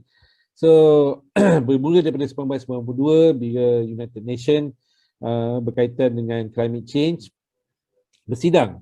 So dia dah letakkan certain concern kat situ lah. Tapi pada masa Kyoto Protocol ditandatangani pada tahun 1997, di mana pada masa ini negara-negara meletakkan satu komitmen untuk regulate greenhouse gas emission di dalam dunia ini, di mana setiap negara bersetuju untuk mengurangkan emission gas dia pada certain percentage, right? Namun begitu, Kyoto Protocol ni dia tidak mendapat sambutan terutama daripada negeri-negeri maju, negara-negara maju seperti Amerika, India dan China. So because dia orang ada economic concern dia masing-masing lah. So protokol ataupun agreement berkaitan dengan global warming, gases dan sebagainya selalu dibawa berbincang di peringkat United Nations dan pada akhirnya pada 2015 satu agreement yang terkini telah ditandatangani oleh negara-negara di dunia ini untuk further control temperature rise. So ini menunjukkan dan jumlah negara yang menjadi penandatangan juga adalah bertambah. Ini menunjukkan concern terhadap global warming itu semakin tinggi tapi kita lihat negara-negara besar terutama negara-negara yang memang bergantung kepada industri masih lagi tidak mahu untuk menandatangani agreement ini atas sebab-sebab yang hanya mereka ketahui lah. So agreement ni sentiasa dikawal setia oleh dipanggil Conference of Party sepanjang tahun. Setiap tahun dia ada COP di mana mereka wakil-wakil negara akan bersidang melihat tindakan-tindakan ataupun komitmen baru yang perlu dilakukan di peringkat negara masing-masing dan dipersetujui di peringkat antarabangsa. So dekat national level, Malaysia adalah signatory party kepada Kyoto Protocol dan Paris Agreement. So komitmen Malaysia terhadap pengurangan greenhouse gases dan juga untuk kontrol global warming ni memang ada, right? Memang tak perlu dipertikaikan lagi dan kita juga adopt Sustainable Development Goal ataupun SDG dan di peringkat kementerian kita lihat KETA saya pun tak pasti ada lagi tidak KETA pada masa ni, but KETA then actually promote have the initiative to have the low carbon city. Okay, so the idea actually is to lower greenhouse gases emission at local level, especially at the city level.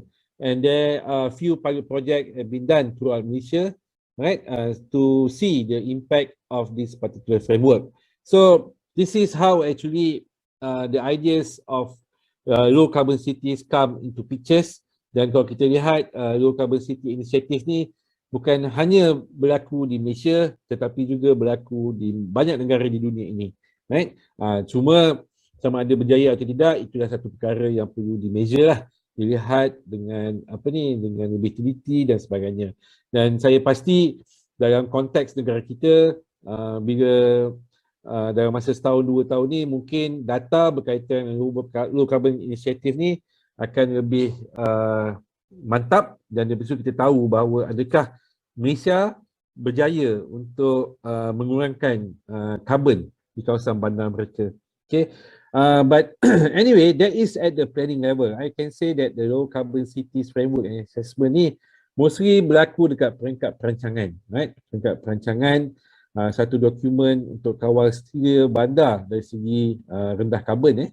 So ni adalah SDG, satu perkara yang Malaysia dah bersetuju untuk adopt.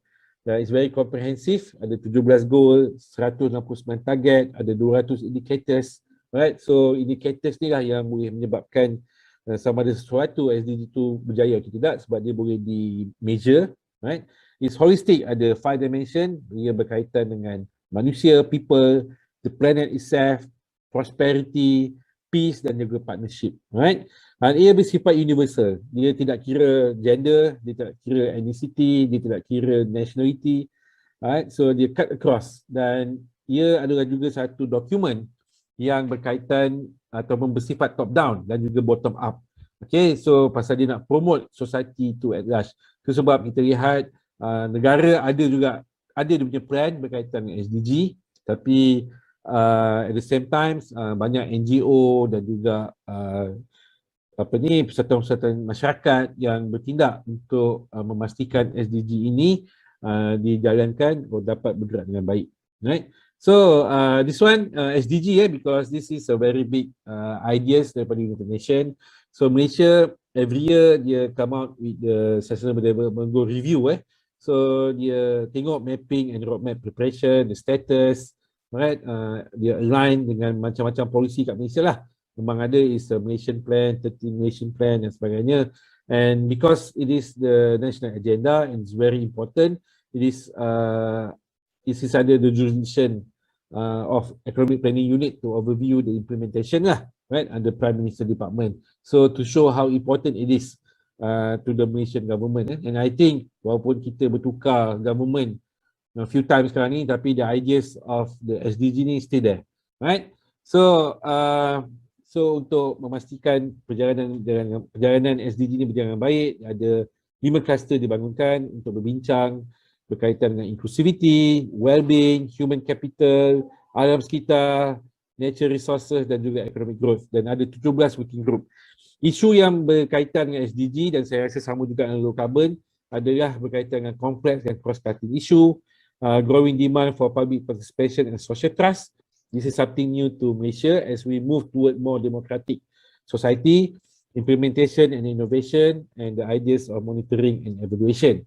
So how accurate the data that we get to make sure that we can have good policy making later on. Okay, so the question is that when we have all these things, concern the global warming, the cause and effect, okay, the ideas of the low carbon, the ideas of SDG, alright, dan berbagai-bagai lagi. So sebagai landscape architect, we have to ask what is the landscape roles in this particular concern.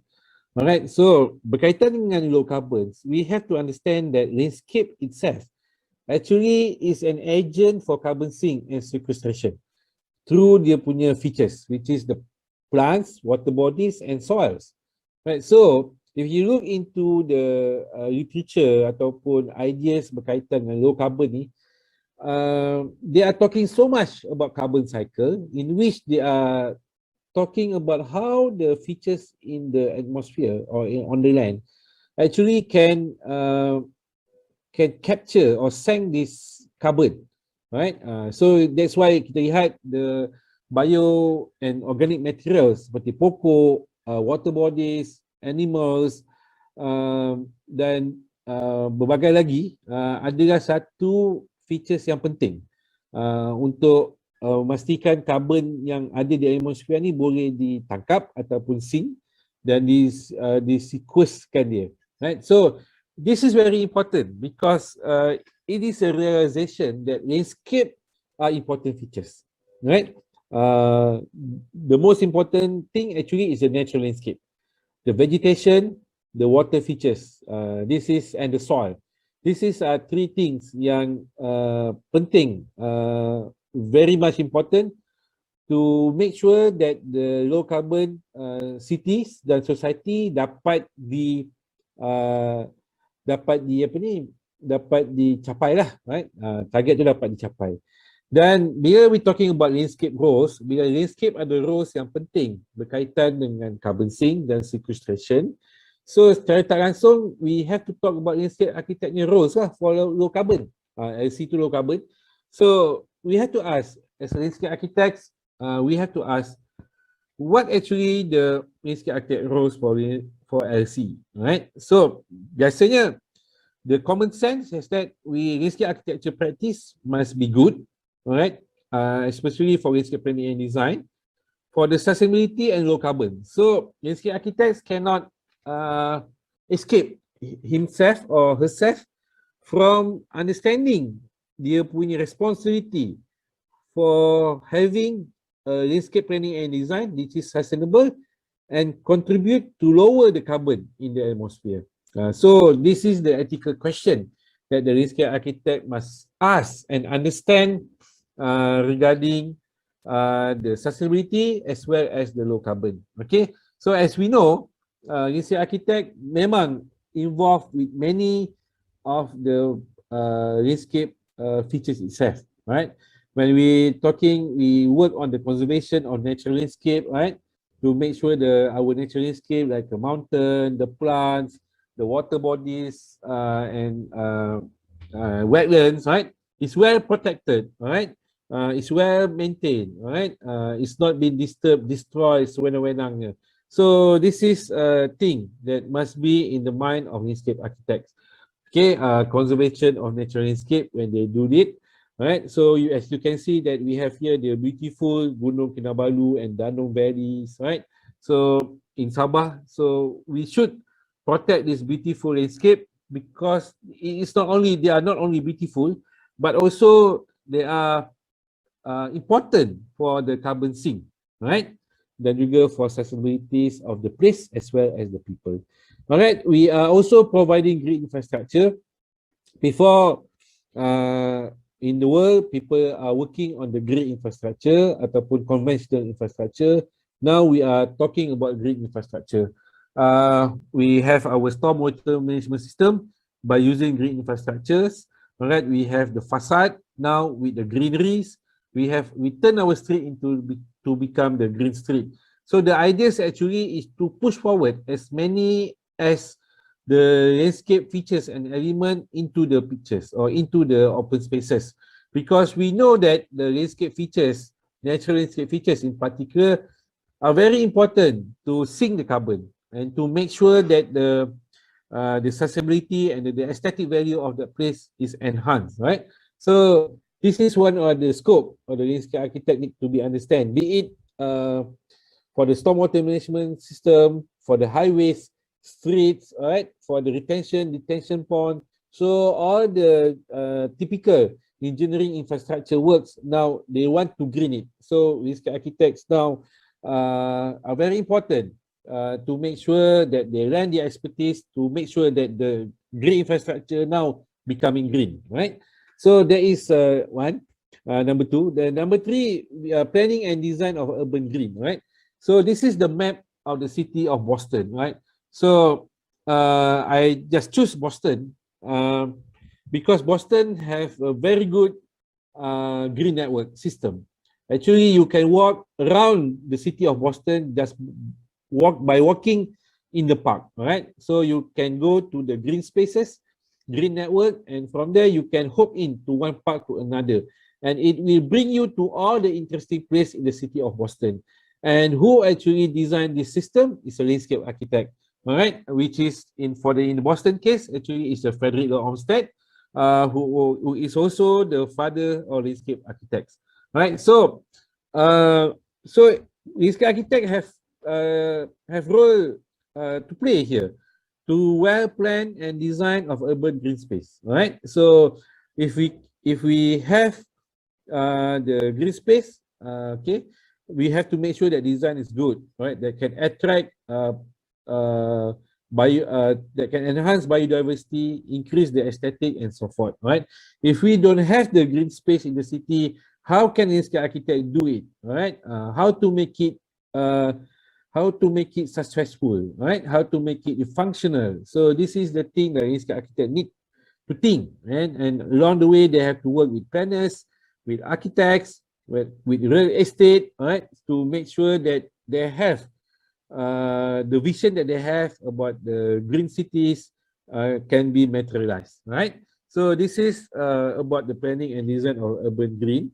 And we also working on the site specific, right? Many of landscape architects working on developing the gardens, private gardens, city gardens, and so forth. But you can see that most of the time we bring beauties, but most importantly, we actually bring features that are important for our environment, to reduce our carbon, and so forth. And you can see that from what I have here, either it is the Malay type gardens or English garden or the American walkways or the Japanese garden, all of these places or the site-specific design have the natural features that can help us to lower the carbon as well to make the place beautiful and sustainable.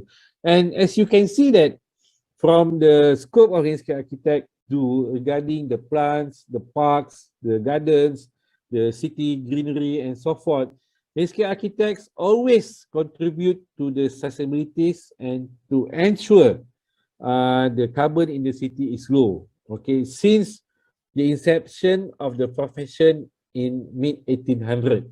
So even though at that particular time, people are not talking about low carbon, but our work, our scope actually is originally tackle the ideas about lowering the carbon in the city. All right. So landscape architect also involved recently, right, with community-based projects. Some of the landscape architect here in Malaysia working on the community garden, all right, design the community works. This example on the left below here is the community walk in Jeddah, right, in which led by the landscape architects. We have the landscape architect who work as an artist to enhance the cultural and natural landscape, right? And we also have landscape architect who are working on enhancing urban spaces, right, in the cities to make it more livable and more interesting.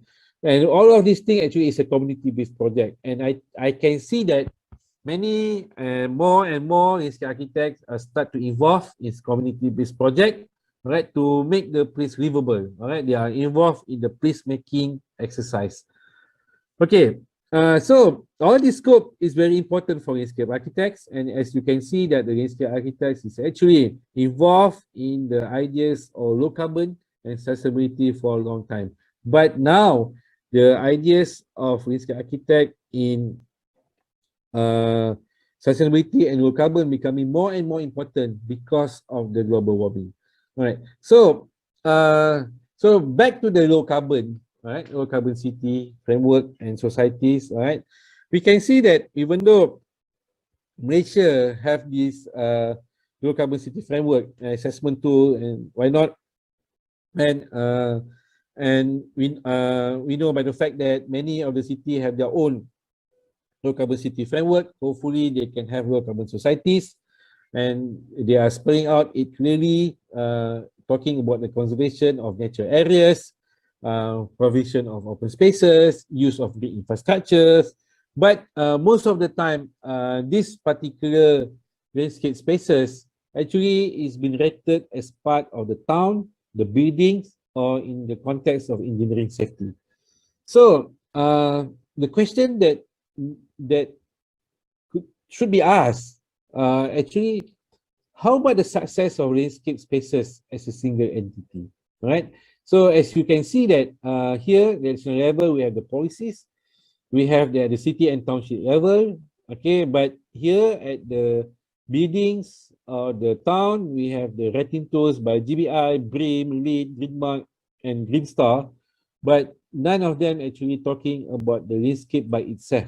So this is the gap that I see is very important to be acknowledged, right? So the question about how about the success of landscape spaces as a single entity should be asked. How does actually the landscape spaces really lower the carbon, right? Do they actually supporting SDG, right? Do they really increase the livability of city? So none of the tools that I found actually really address this particular issue directly. Okay, so this is the gap that I can see need to be looked regarding to have a low carbon society that is more comprehensive, right? So the quick analysis that I did regarding the tools that we have, right? We have the GBI. They are talking about focus is on the building system, right? How actually the building itself actually can save the energy, right? Make sure everything is okay. GBI Township, they focus also, they have some provision on the environments and landscape, but they look into it, how actually it fit into the township system, all right? So at the end of the day, the landscape itself may be part of the analysis of the framework itself. And the Green Mark in Singapore, they are talking about building and infrastructure system, the focus. BREEAM is talking about building and master planning. So the master planning is similar to the township, but the LEED is talking about master planning, right? Also building, right? Forget to put that, but there is a tools in United States talking, they call it sites, all right, in which they look into the site design, specific on the landscape design. So the sites assessment tool, even though have been developed in United States, but but it's not really been introduced in Malaysia yet. So maybe there is a need to develop the assessment tool for the landscape spaces itself, okay, in the context of nature. That because the site calculator, site guideline and everything is all based on the Western Hemisphere standard, okay, Western Hemisphere's plants, animals and so forth. So there is a need actually for me to develop landscape assessment tools regarding the low carbon cities that for Malaysia, right?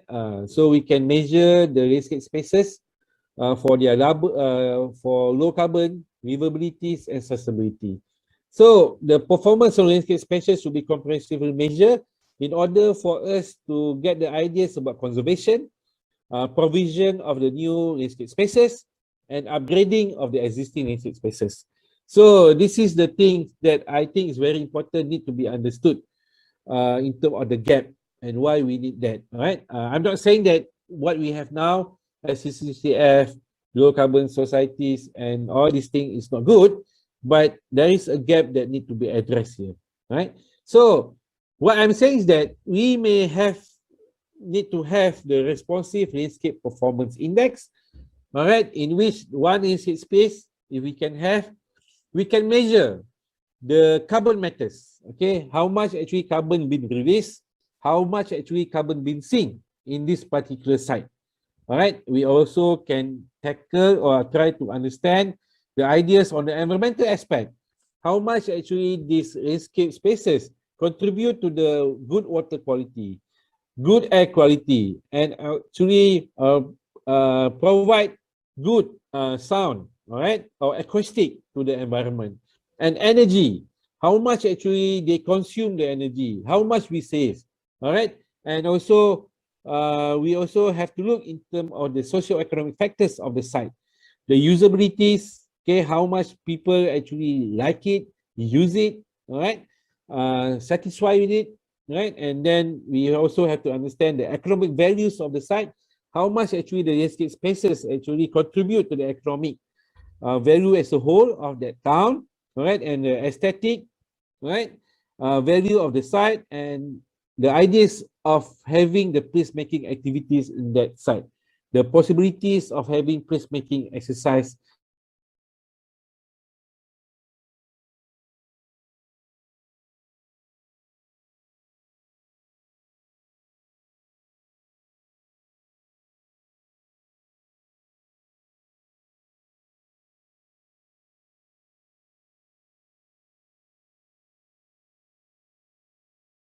Accessibility of our living environment. So it is very important, right? So this is a very preliminary ideas that I have, all right, based on the analysis regarding the low carbon city framework that we have, all right. Do we need to have one? And I think we need, because landscape is the important tools in low carbon city framework and low carbon city society, all right. But there is no single measurement tools that can be used to measure exactly how much landscape spaces contribute to the low carbon societies as well as the sustainability. So the issue of challenges to do this, of course there are, and I think one of the major issue actually is the comprehensive measurement system on how to measure the thing that I just showed you before. And then one is expertise. Maybe we need more landscape scientists. We need to understand on how to do indexing, how to do the rating, and how to do the big data analysis.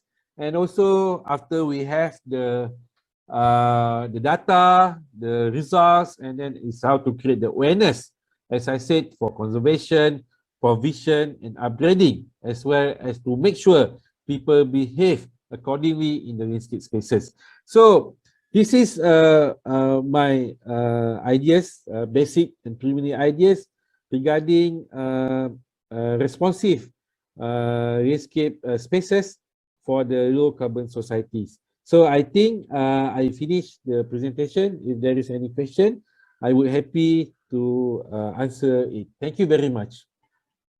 Majlis merakamkan jutaan terima kasih kepada Associate Professor Landscape Architect Dr. Suhardi Maulan di atas perkongsian yang diberikan tadi. Berdasarkan perkongsian tadi, dapat kita simpulkan bahawa setiap pihak bertanggungjawab dalam membentuk persekitaran lestari untuk diwariskan kepada generasi akan datang. Melalui peranan profesion arkitek lanskap dalam perancangan dan pelaksanaan program pembangunan ke arah persekitaran lestari akan dapat membantu ke arah inisiatif mewujudkan masyarakat rendah karbon. Hadirin sekalian, bagi panel kita yang seterusnya, beliau juga merupakan salah seorang pensyarah dalam bidang lanskap di Universiti Putra Malaysia yang bergiat aktif dalam pemeliharaan dan pemeliharaan tapak dan monumen warisan budaya di peringkat antarabangsa. Beliau juga merupakan timbalan presiden bagi Institute of Landscape Architect Malaysia, ILAM, dan beliau mendapat pendidikan tertinggi di peringkat ijazah kedoktoran dalam seni bina lanskap dari Lincoln University, Canterbury, New Zealand pada tahun 2010. Majlis diteruskan lagi dengan menjemput Associate Professor Landscape Architect Dr. Nur Atia Ismail bagi menyampaikan perkongsian berkenaan Live the Low Carbon Lifestyle, Learning from the Traditional Way of Life featuring Datuk Lat. Dipersilakan. Assalamualaikum warahmatullahi taala wabarakatuh. Thank you our beloved MC. Thank you for the organizer for having me, Associate Professor Landscape Architect Dr. Nur Atia Ismail, as part of your speakers listing in today's webinar. So, okay, without further ado, I would like to share my screen talking about the topic that I am going to deliver to you today. But I have to mention that I am not going to talk about something that is related to what we call it a scientific calculation of low carbon or scientific monetary calculation of profit and loss for low carbon. Yeah, so I'm not going to do that.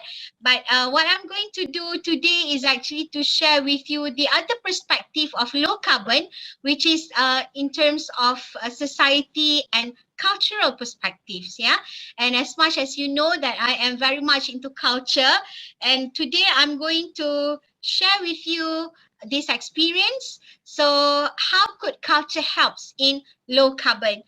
And I hope that will also inspire most of us here, especially those who are in the local authority, because whenever good your hardware that you prepare for this low carbon, but to me, the society, the way of life, which is the software, is also one of the area, one of the aspect that we have to take care in order for us to achieve a sustainable living towards a sustainable culture, right? So are you ready? So I'm going to share with you my title today, which is Live the Low Carbon Lifestyle, Learning from the Traditional Way of Life. Yes, so have you ever thought that our great-grandfathers or our previous life in the village, for those who have been experiencing before, was actually a sustainable and low-carbon lifestyles? So today I'm going to share with you about that and how can we learn from this traditional way of life. And you can see here I'm also featuring Datuk Lat, yes, as one of the ways for me to express the cultural living values in the village. Okay, so let's go. Before I continue, let's listen from this Kenyan proverb saying that treat the earth well. It was not given to you by your parents. It was loaned to you by your children. Okay, so I hope that this could be one of the best opening for my paper today, is that we owe something from our children. Okay, what we are doing is not to give them back, but we are actually giving what they should get back. Okay, so yeah, like it or not, right? And there's also 3 dimensions of sustainability here that we can learn. The first one is actually climate, culture, and cost that actually helps towards this sustainable future. So normally people will talk about climate and cost, not much about culture. So that's why today I'm going to touch about culture and lifestyles towards a low carbon society. So building that is sensitive to the climate, culture, and cost, the 3 C's, right? Remember the 3 C's is a man-made feature for a sustainable future, right? So this is what we are supposed to be thinking about, right? And building industry through the lens of sustainability. So the development in which the builders, architects, designers, community planners, and real estate developers strive to create buildings and communities that will not deplete natural resources. The goal is to meet today's need using renewable resources so that the needs of our future generations will be safeguarded. So as much as possible, I believe as landscape architects, we should introduce more of these renewable resources rather than the resources that is man-made, and you need to use all those machineries and factories kind of results in order for you to achieve your design strategy or design concept, yeah? And what we have to do now is just living green, right? So what we need to do in living green, there are 5 things, yeah? The first one is verify. Verify, plan, and look at your emissions and also reductions of low carbon. Think about that. Think about your lifestyles now. And number 2 is think about your lifestyles. Number 3, support the carbon saving projects, which is what we are doing, right? As a landscape architects, our projects are not just about to embellish the environment, but also to support the carbon saving, right? And then offset to balance the rest that you don't need and reduce whatever you can in terms of the food, in terms of your transport, in terms of your activities and whatnot. So try to reduce, because each one of us actually contributed towards a carbon footprint, right? And after that, I will share with you, now is the time for me to feature you, Datuk Lat, as what we all know. And in this Kampung Boy, which is one of his book published when he was about 13 years old, yeah? So 13 years old, having to be able to draw and share the village experience, I believe it is something that is amazing, yeah? And Kampung Boy was actually, Datuk Lat was actually born in 1950s, yeah, so he's basically very adventurous, mischief making, fishing trips, religious education, and work on his family's rubber plantations, yeah. So he was in the village, and then he went to the urban area to further study, to further study in a boarding school, yeah. All right. So one thing that we can learn, this is the day from Datuk Lat, is the day where he was born, right? So of course you can read all the stories and whatnot, but what is beautiful about this picture is that the architecture, the materials, the ventilations, the lighting, yeah. So and also the minimalist. That means you don't have unnecessary things inside the house or to build the house, yeah. So you can see that how the cooling effects you can achieve in this vernacular architecture, and using all these again renewable resources to build your houses and whatnot. These are the things of the low carbon lifestyles that we can learn from our great generations, yeah. And here is actually the feast when Mat or Datuk Lat was actually born. So you can see the family gatherings under this under the house. So under the house, where the house was actually built on stilts. So you can see that everybody is actually sitting under the shades, yeah. So you don't really feel the heat.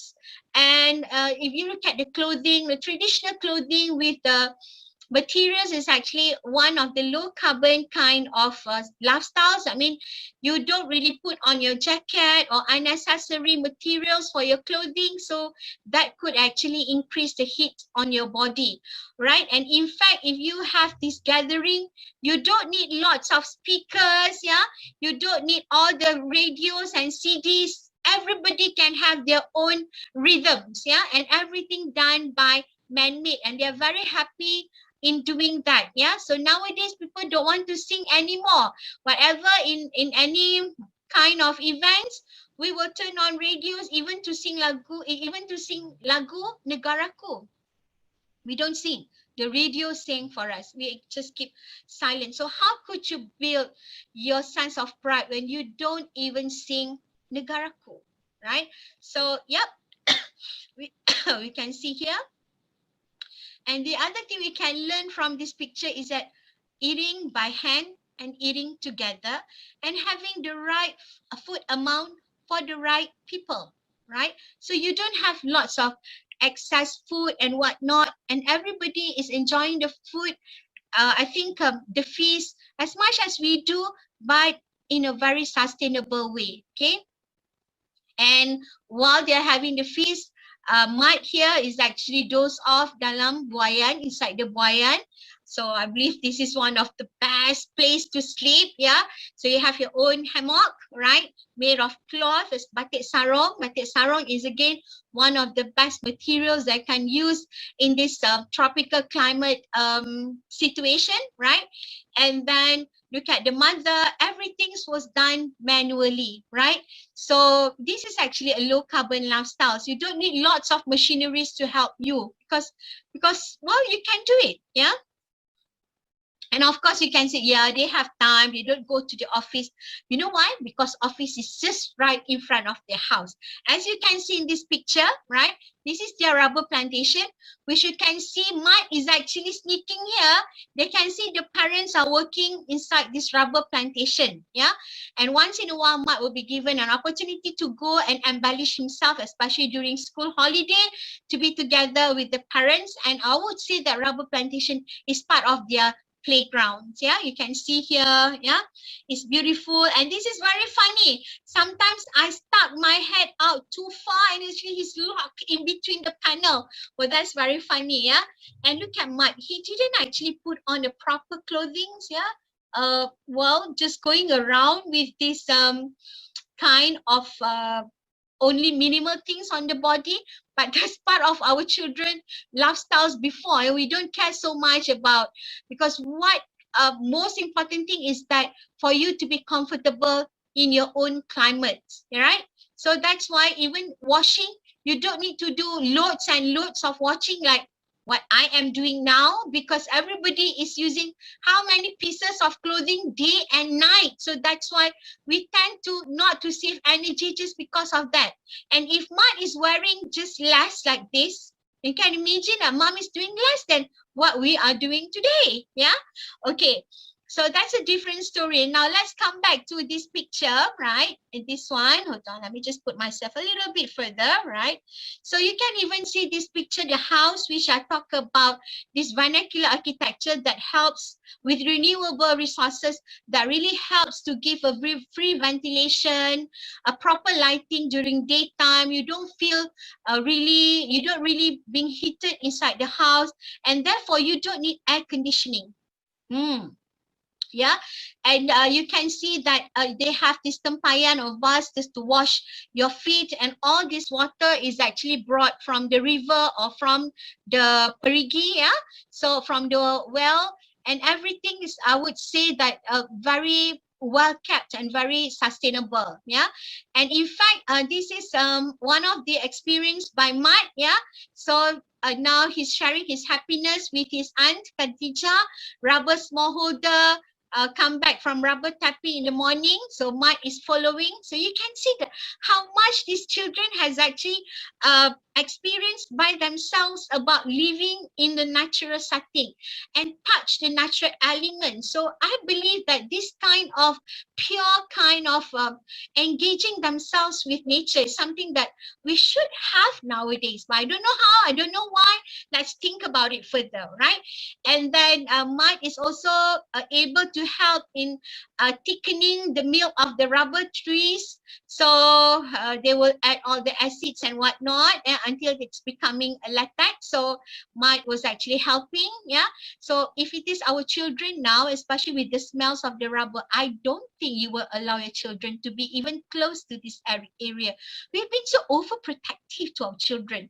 Don't you think so? Yeah, well, I'm talking about myself as well, yeah. So, okay, and now what Mat did next is actually, after he's with the auntie, now look at the auntie is actually just sitting under this, under the shelter, having a bit of rest while waiting for this rubber to be thickened up. And then aunties and Mat was actually will do what they do is actually to flatten the coagulated rubber. That's part of exercise. They don't need to go to gymnasium to pay extra. And with all this, sometimes you don't use the right clothing when you are doing exercising. So, so many things that is happening. Well, as natural as you just pick up a little bit of your sarong and you're all done in your own gymnasium. Okay, and then that's why our great grandfather was actually very, very healthy, you know, because their working is also, they don't just sitting in the air conditioning warped environment in front of the screen and whatnot. So now we all know that we are living in a very unhealthy daily activities. That includes me, yeah. Now I wish that I could go out and do things physically, especially. But maybe after this, when everybody is allowed to go to the site, at least it's lessen up your time on the screen, yeah? So that I'm praying myself, I will be able to go back to university so that I can climb the staircase, walking around the studios, walking from table to table, meeting my students. So that's how we wish that COVID will go away and we will resume our lifestyles and enjoy as so much as how Mat and his auntie enjoying in their own experience in the village, yeah. And now Mat is turning the rubber into sheets, yeah. So that of course requires lots of energy. Again, you don't have to go cycling extra, whatnot. Doing that is already a kind of exercise, yeah. So you have all the exercise and working at the same time, right? And Mat has already reached home. So moms call him for two reasons. One is to call him for eating, and the other one is actually to take care of his sister who's sleeping. So here you can see the hammock again is actually tied on the roof, okay, or any pillars, and you will have to move. And while doing that, sing. I did that for my siblings, you know, because I'm the eldest in the family, so I keep on singing to keep my brothers or my sisters sleeping. And that might be the reason why I love singing even until today. So, buai laju, laju, sampai pohon senga. Okay, all right, that's enough, okay? And for this picture, okay, what we can do is that, look at the idea of Mat's mom who's actually drying the clothes under the sun, all right, under pokok kelapa, the coconut trees, all right, and which we don't really do it now because most of us will have dryers back at home. Imagine what a waste of energy when you have all the sunshine, sunlight in this tropical climate, but you still use dryer at home. Well, ask yourself, okay? All right, and then let's go into another picture, right? This is also another situation where I just want to show how much our lifestyles in the village allows us to explore the village setting, the rubber plantations, and take it as part of our playgrounds. Yeah? And sometimes we do things that is permittable, like Mike here. So the mom is actually scolding him, calling him about, and now actually running with the rattan in a hand and chasing Mike. Can you do this now? or even the police will come and say that you are, well, you're abusing your children. That's what your neighbor will say. But last time we have a very clear determination, the one that is the lessons for our children, and the other one, and definitely we don't abuse our children. Yeah, but it's so totally different now. Everybody is very stressful and whatnot. Yeah, so yeah, but I do have this kind of experience. I was chased by my grandfather because I did something wrong. I remember, I was very scared. But when I look at this picture, of course, it is so memorable. And not just low carbon, but it is memorable. Okay. And the best thing about this village is that everybody knows everybody.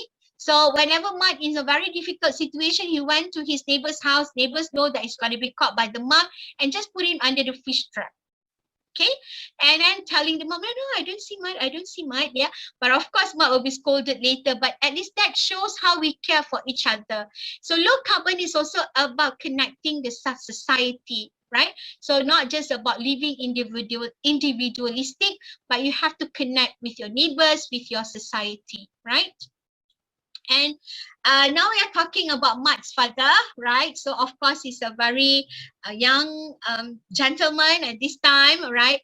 On the bicycle, yeah. So you can see the best picture here, scratching his back just at the timber pillar of the house, timber column of the house. Wow, that's so interesting. I could feel how good it is, yeah. And then Mat is actually fooling around with that. So you can see that life as a children is not stressful at all.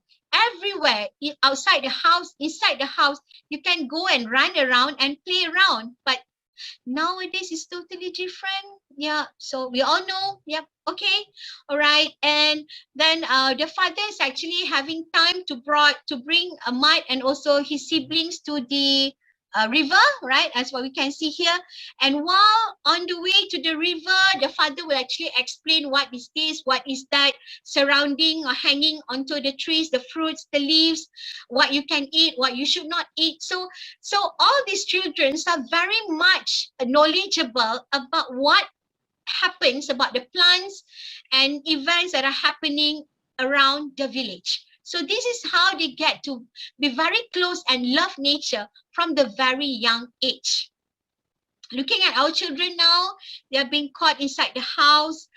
They don't really know about what matters outside, colors of the river, plants, materials surrounding them. So these are the future that we are bringing up to care for the earth. So don't you think that we need to do something? Yeah, okay, never mind. Let's move on. Right. So again, the father is now showing how skillful he is while playing with the river. So even if, let's say, we have this kind of opportunity, we are not going to be so stressful. We are not going to be under high blood pressure or whatever. Yeah, because you have a place that you can just scream as loud as you want. Can you do that now? Of course you don't. And people say, it's very crazy, shouting every single day. But here you are allowed to do freely what you want to do. And again, this is low carbon, how you can release your stress, how can you create or develop your own healthy life. And when you're healthy, when you're happy, you're actually bringing all those positive vibes for your family and for the people surrounding you. As simple as that, yeah?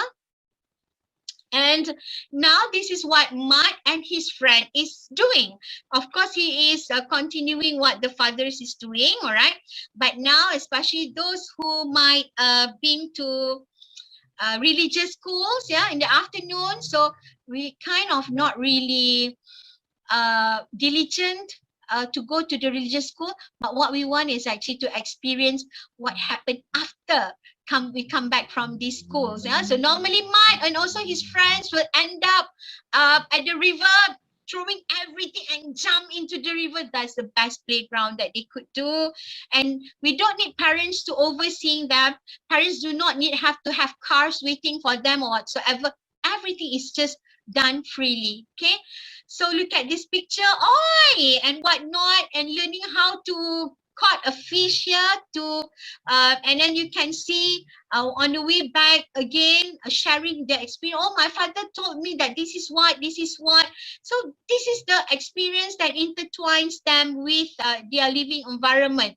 And now I want you to focus on this lamp, right? So this lamp is basically, we only have 1 or 2 lamps per house. So this is energy saving. You lit up only a necessary area, right? And they also go by bicycle for groceries or whatever, and bring only a children or only a wife. I mean, you don't bring the whole troops of your family just for grocery shopping and use that for example, the hypermarket as part of the children's playground, which I found sometimes quite, yes, okay, you all know, all right, and everybody gets to know each other, saying hello and salam every day. So this is again another picture you can see. That means we can see that it is not it is okay to have this kind of low carbon experience in order for us to live sustainably. So I'll have to go very fast. Look at all this. We go by train, by bicycle. So and we just buy unnecessary things, nothing extra. And also this one, the gathering kedai kopi, kedai mama right now. And this is in our surau religious. We don't use pipe or drink water. Everything is actually being put together. So this is one of the best way that you can save water. And your children playground, children elements is just using this pinang tree, and this is the mosque also using timber renewable material. And after the Friday prayer, going to fishing as part of it. I would actually love to share with you each one of these, but of course I don't have much time. So let's move on now to how to build a low carbon society, right? So what we need is actually an economic instruments, technology, behavior and structure change, and also political frameworks in order for us to build our low carbon society. So the tactics are very easy, which is free and easy, cheap and cheerful, costly and longer term. So you have to really think about what you want to buy. Buy something that is within these categories, right? So try to reduce all this, right? In order for us to save our environment. So cut out waste, only boil water when you intend to drink, only heat or air condition your rooms when you are in need, buy food that only you will eat, no wasting, turn something off when you aren't using, don't use your car when you can walk, shower, not bath, wash in less and cooler water, set your fridge to the correct temperature. Most of the things you can do by your DIY and shouldn't cost much, quick payback and a bit of planning. So try not to use something that is exaggerating of wool or whatsoever, so you know best. And use materials that is energy saving, of course. And remember this: reduce, repair, reuse, recycle, and be responsible. Okay? And try to reduce your flight, also traveling around the globe after this pandemic or our country border is open, because that is again another part of carbon emissions. So smart power strips, use one of so these are some of the things that you can do, right? So compost what you can, it produce less methane than landfill, and choose low package good. I would love to explain about this, but we don't have much time. But never mind.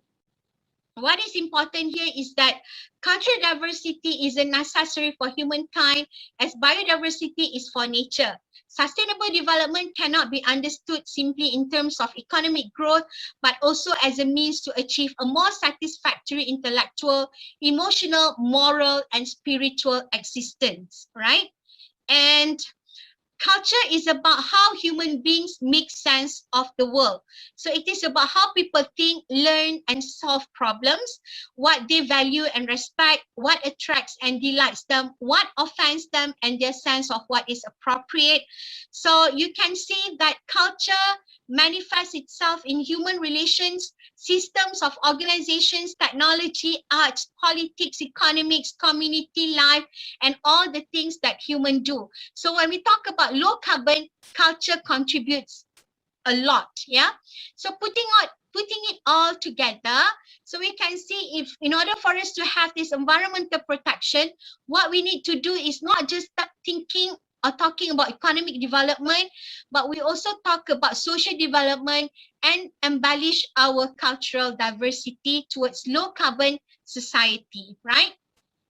So the principles of sustainable society are respect and care for the community of life, improve the quality of human life, conserve the earth's vitality and diversity, minimize the depletion of non-renewable resources, keep within the earth's carrying capacity, change attitudes and practices, enable communities to care for their own environments, provide a national framework for integrating development and conservation, and create a global alliance. Okay.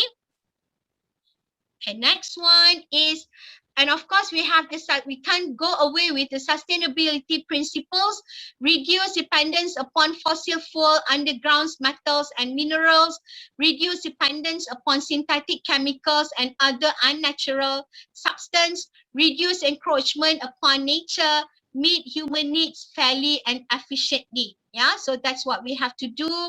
So in terms of community, what you can take back from this lecture is that we need to spread social awareness to bring massive change in social attitude.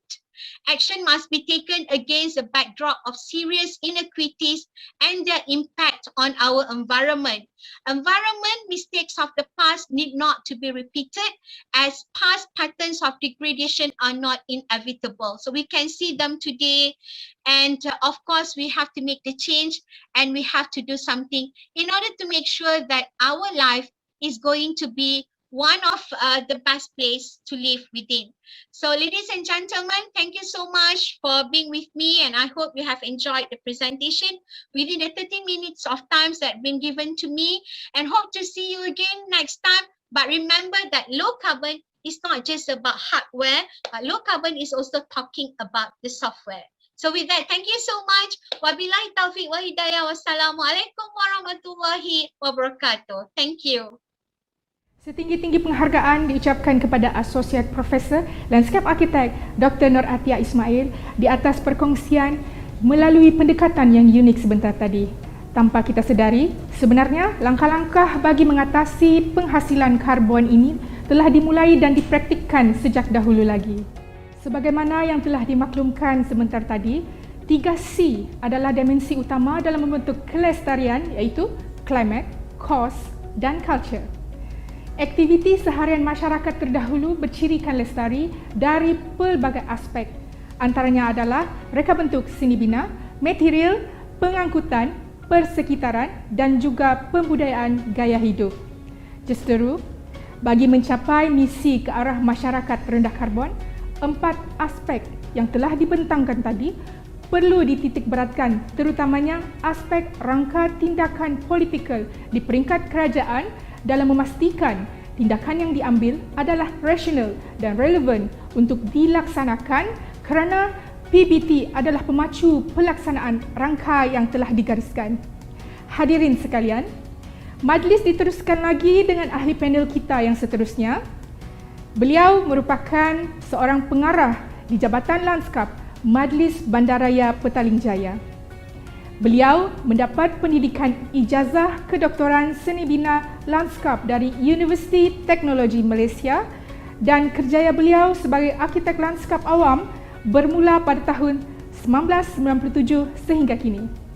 Dengan hormatnya, majlis menjemput panel kita yang keempat, iaitu Landscape Architect Dr. Badrul Zaman bin Jaafar bagi pembentangan topik Low Carbon Landscape for Us. Dipersilakan. Assalamualaikum warahmatullahi wabarakatuh dan selamat pagi. Terlebih dahulu saya ucapkan kepada pihak penganjur kerana menjemput saya sebagai speaker untuk pagi ini. bersempena dengan program Landscape Webinar 2021. Untuk hari ini, pada pagi ini saya akan membentangkan tentang low carbon landscape for us. So that means it's more on related on towards low carbon society from landscape architect perspective. So that means kita akan menjurus kepada low carbon landscape. Kalau kita lihat dari segi nowadays kita punya world's situation, global warming and climate change, we have a lot of different problem because of disaster and also because of global warming yang meningkatkan suhu. Jadi di dalam isu yang menyebabkan karbon yang dikeluarkan dalam dunia, especially di Malaysia ni, kita perlu tahu apakah gas-gas yang menjadi masalah bukan di Malaysia saja, di seluruh dunia. Di mana kalau dilihat dari segi United Nations is also dah classified ada 6 gases more on greenhouse gases dilepaskan di atmosphere. Kita ada 6 yang akan menjadi cabaran kepada setiap negara untuk menyelesaikanlah keadaan. But the important is carbon dioxide ataupun carbon dioksida adalah yang paling banyak diperbincangkan, dijadikan sebagai reference ataupun indikator jika satu global warming terjadi. Ini kerana because of sebelum ini karbon dia terhasil pun adalah melalui secara serumajadi. Tapi bila berlakunya revolusi industrialization on late 1700 yang dahulu, makna sekarang manusia sendiri create carbon, so man-made gases di atmosphere. Jadi ini yang akan menambahkan lagi. Kalau kita lihat dari segi contribution, berapa banyak carbon yang dihasilkan di dalam based on sector industry. Kalau tengok dari sini, kita for urban development itself, when people come up with new development, new township, sebanyak 50% penambahan dari segi carbon. Next is for industrial, 19% ada kenaikan carbon. Deforestation, bila kita ada existing forest yang telah dibuka untuk dijadikan new township atau whatever for development, 17%. Dan more or less is agriculture, di mana tanah-tanah digunakan untuk agriculture, 40% aktiviti yang menyumbang kepada gases. Dan ini adalah di antara kenapa kita perlu melihat bahawa carbon adalah satu yang perlu kita tangani dengan sebaik yang mungkin.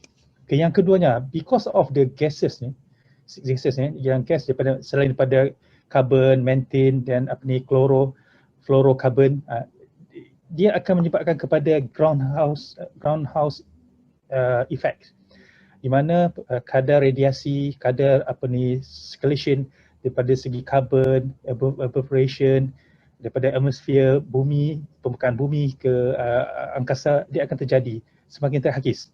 Dan kalau kita lihat di segi percentage gases yang terhasil pun, pada tahun 2000 dicatatkan 55% dia punya kenaikan karbon. Dan kalau kita calculate kepada tan metrik, pada tahun 2013 itself ada 8.0 metric tons. Maknanya dia keluar dunia semakin banyak mengeluarkan carbon emissions. And for 2011 ada 4.94% tan yang mana yang average yang dikeluarkan. Ini bermakna carbon akan sentiasa bertambah. Bertambahnya satu kawasan, bertambahnya aktiviti manusia, jadi man-made gases akan terlepas. Dan seterusnya kita akan melihatlah tentang apa yang telah dibuat oleh pihak kerajaan lah, because kerajaan ada terlibat dalam segi menyokong agenda untuk membantu dalam sustainable development and climate agenda, di mana kita telah bermula pada 1972 lagi. Malaysia telah bersama dengan United Nations, kita menyokong usaha untuk menangani isu-isu permasalahan global, iaitu melibatkan global warming. Dan perkara ini tidak berhenti di situ. Dia terus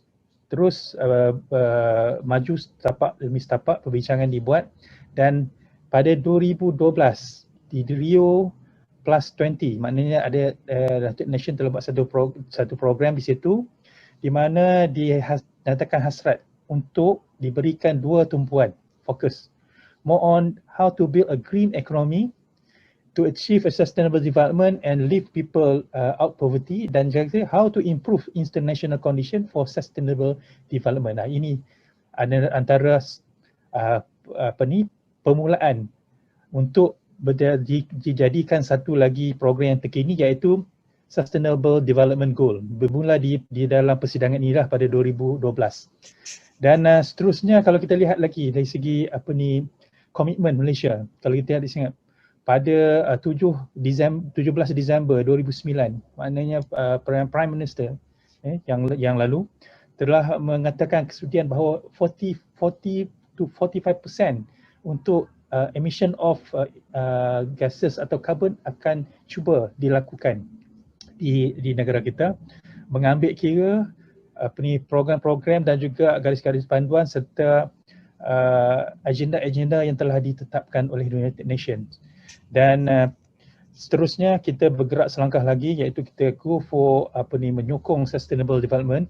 Sustainable development di situ pada 2012 iaitu persidangan Rio, dia jadi hasrat untuk membinakan satu entiti baru iaitu karbon, dan 2015 agenda SDG 2030 iaitu agenda 2030 dilancarkan, di mana dalam konteks carbon emission ataupun low carbon landscape, kita terlibat dalam dua goal, iaitu first goal 11, make city human settlements inclusive, safe, resilient dan sustainable. Yang satu. Yang keduanya adalah goal 13, matlamat 13, take urgent action to combat climate change and its impacts. Maksudnya ada two goals atau matlamat yang terdapat di dalam pembentukan untuk low carbon landscape, iaitu yang terdapat di dalam SDG. Okey, jadi saya akan mengupas sikitlah apa itu yang dimaksudkan dengan SDG tadi itu. Yang first itu Sustainable Cities and Communities untuk goals 11, di mana satu bandar untuk manusia penduduk perlu dibuat agar ia mempunyai keselamatan, resilient, berdaya tahan dan juga sustainable, lestari atau memampan untuk kehidupan manusia, di mana perlu diadakan city sustainable. In our case is more on create green spaces and to create more on green between dalam development. Itu antara matlamat ataupun agenda di target yang ditetapkan di dalam SDG 11.B. Seterusnya kita tengok dari segi priority untuk goal 13, iaitu target yang mana to take action which is combating climate change and its impact to strengthen resilient and adaptability. Maknanya kita nak adapt, how to do adapt when we come across of the hazards and natural disaster in our country. Apakah cadangan ataupun apa penambahan yang kita perlu buat untuk kita menangani isu-isu yang dikatakan tadi, global warming dan juga climate change. Dan seterusnya kita akan lihatlah apa yang telah diperkenalkan oleh kerajaan Malaysia kita, mana sepanjang 2012 sehingga kini terdapat banyak polisi, dasar-dasar dan juga garis panduan yang telah dikeluarkan, yang mana adalah berhubung kait dengan low carbon city. Dan low carbon city di mana kita keluarkan national policy statement. Kalau dilihat tu kita tengok ada dasar alam sekitar negara, dasar teknologi hijau negara, dasar perubahan iklim negara, kita ada dasar perbandaran negara, dasar fizikal, dan kita ada bermacam-macam lagi yang membantu untuk menguatkan lagi program ini. Dan kalau dilihat LCCF, mungkin pihak tuan-tuan dan puan dah tahu LCCF iaitu satu low carbon city framework yang melibatkan bagaimana how to promote low carbon city dan township, dan juga melibatkan macam mana kita mengurangkan target to reduce urban emission intensity by 45% per GDP per capita by the year of 2030 yang seperti saya maklumkan tadi. Okay, seterusnya ini adalah kenapa why, what dan how. Saya rasa pihak tuan-tuan dah dah bisa melihat dokumen ini, di mana pada 8 September 2011 dikeluarkan first edition LCCF, dan yang terkini pada 2017 ada second edition, iaitu LCCF second edition yang terbaru ditambah baik untuk memberikan garis panduan yang lebih fokus kepada low carbon city framework. Yang ini adalah macam mana policy implementation from the top, from the bottom to the top and the top from the bottom, di mana ada political will daripada atas, polisi daripada kerajaan, daripada KETA, KKR, sekarang dulu KETA, sekarang kita ada KASA, kita ada MOSTI dulu, ya, melibatkan sains teknologi, dan melibatkan juga dari segi city, township, agensi kerajaan yang lain. Okey, seterusnya kita pergi pada, ini adalah antara dia punya chart, macam mana diletakkan dalam konteks low carbon city framework. Ada dua, iaitu kejiranan bandar dan juga low city carbon dijadikan satu garis panduan untuk melihat tentang bagaimana ia digunakan di dalam pembentukan bandar yang berkarbon rendah. Terusnya adalah kenaan, ini adalah di antara 4 elemen yang terdapat dalam framework, di mana akan dijadikan sebahagian daripada low carbon landscape component. Di sini terdapat 4 elemen, 4 elemen: urban environment, urban transportation, urban infrastructure dan juga building, melibatkan 13 performance criteria dan 35 sub kriteria. Okay, dalam konteks ni kita akan lihat bagaimana LCCF ni terdapat di segi penggunaannya, dari segi natural environment, natural building, transport dan mobilasi. Dalam konteks lihat okey, boleh. Okey, saya boleh cuba terus Okey, boleh. Seterusnya dari segi aspek definisi low carbon city, seperti tuan-tuan dan puan-puan sudah maklum bahawa this is more or less on how to consume sustainable green technology, green practices and emit relative low carbon yang melibatkan CSG yang terdapat di persekitaran kita. Okay, seterusnya adalah di segi how does the success of low carbon city look like.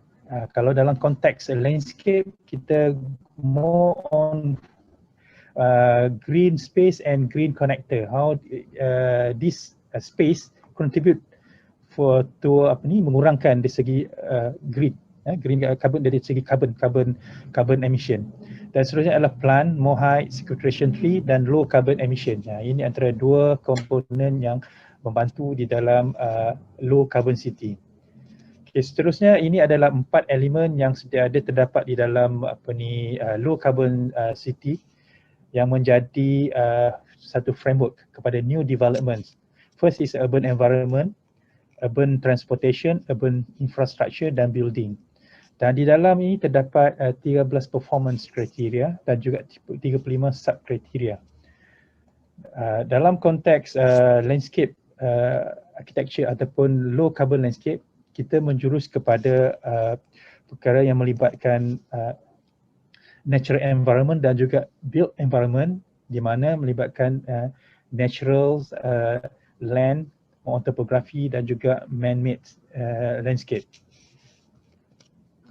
Okay, seterusnya adalah how the involvement of landscape architect in low carbon city, di mana di sini kalau dilihat in overall dalam low carbon cities framework terdapat 4 elemen yang tadi saya sebutkan, iaitu urban environment, urban transportation, urban infrastructure dan juga building, di mana 15 sub performance melibatkan performance dan juga 41 sub kriteria. Ini yang terbaru merujuk kepada LCCF untuk second edition.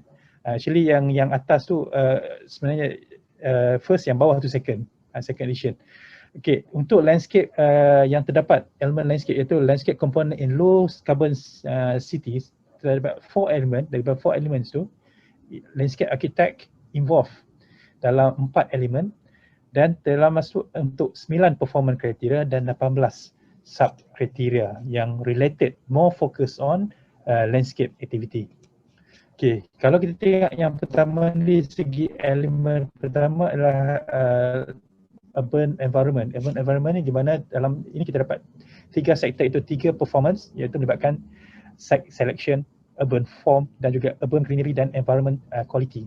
Itu antara yang performance yang boleh kita libatkan arkitek landscape di dalam membangunkan bandar, dan juga 9 sub-kriteria seperti development within defined urban footprint, hill slope, road and parking, comprehensive pedestrian, cycle network, urban island effect, dan juga natural preservation ecology for water bodies. Ini terlibat juga dengan arkitek landscape to see dia punya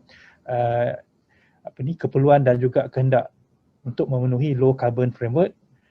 Dan seterusnya kita tengok dari segi elemen kedua, iaitu urban transport, di mana arkitek landscape memang ada dilibatkan untuk TOD, transit oriented development. Ini more or less on development along infrastructure such as MRT, LRT, commuter, whatever yang stesen-stesen berkaitan yang menjadi new development untuk pusat bandar yang akan melibatkan mixed development di antara commercial dan juga public, residential dan juga melibatkan office.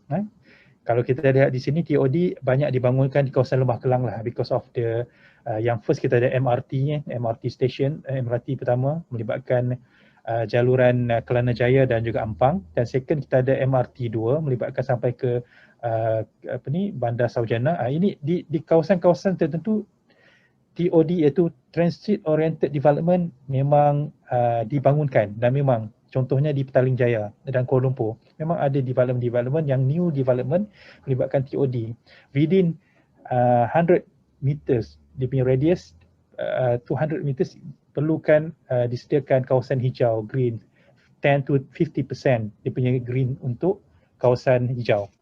Okay, next adalah kawasan urban infrastructure. Urban infrastructure melibatkan water, stormwater, municipal, solid waste, desa pepejal, energy, renewables. Ini adalah melibatkan juga arkitek landscape untuk bermain peranan, untuk membantu, untuk merealisasikan program.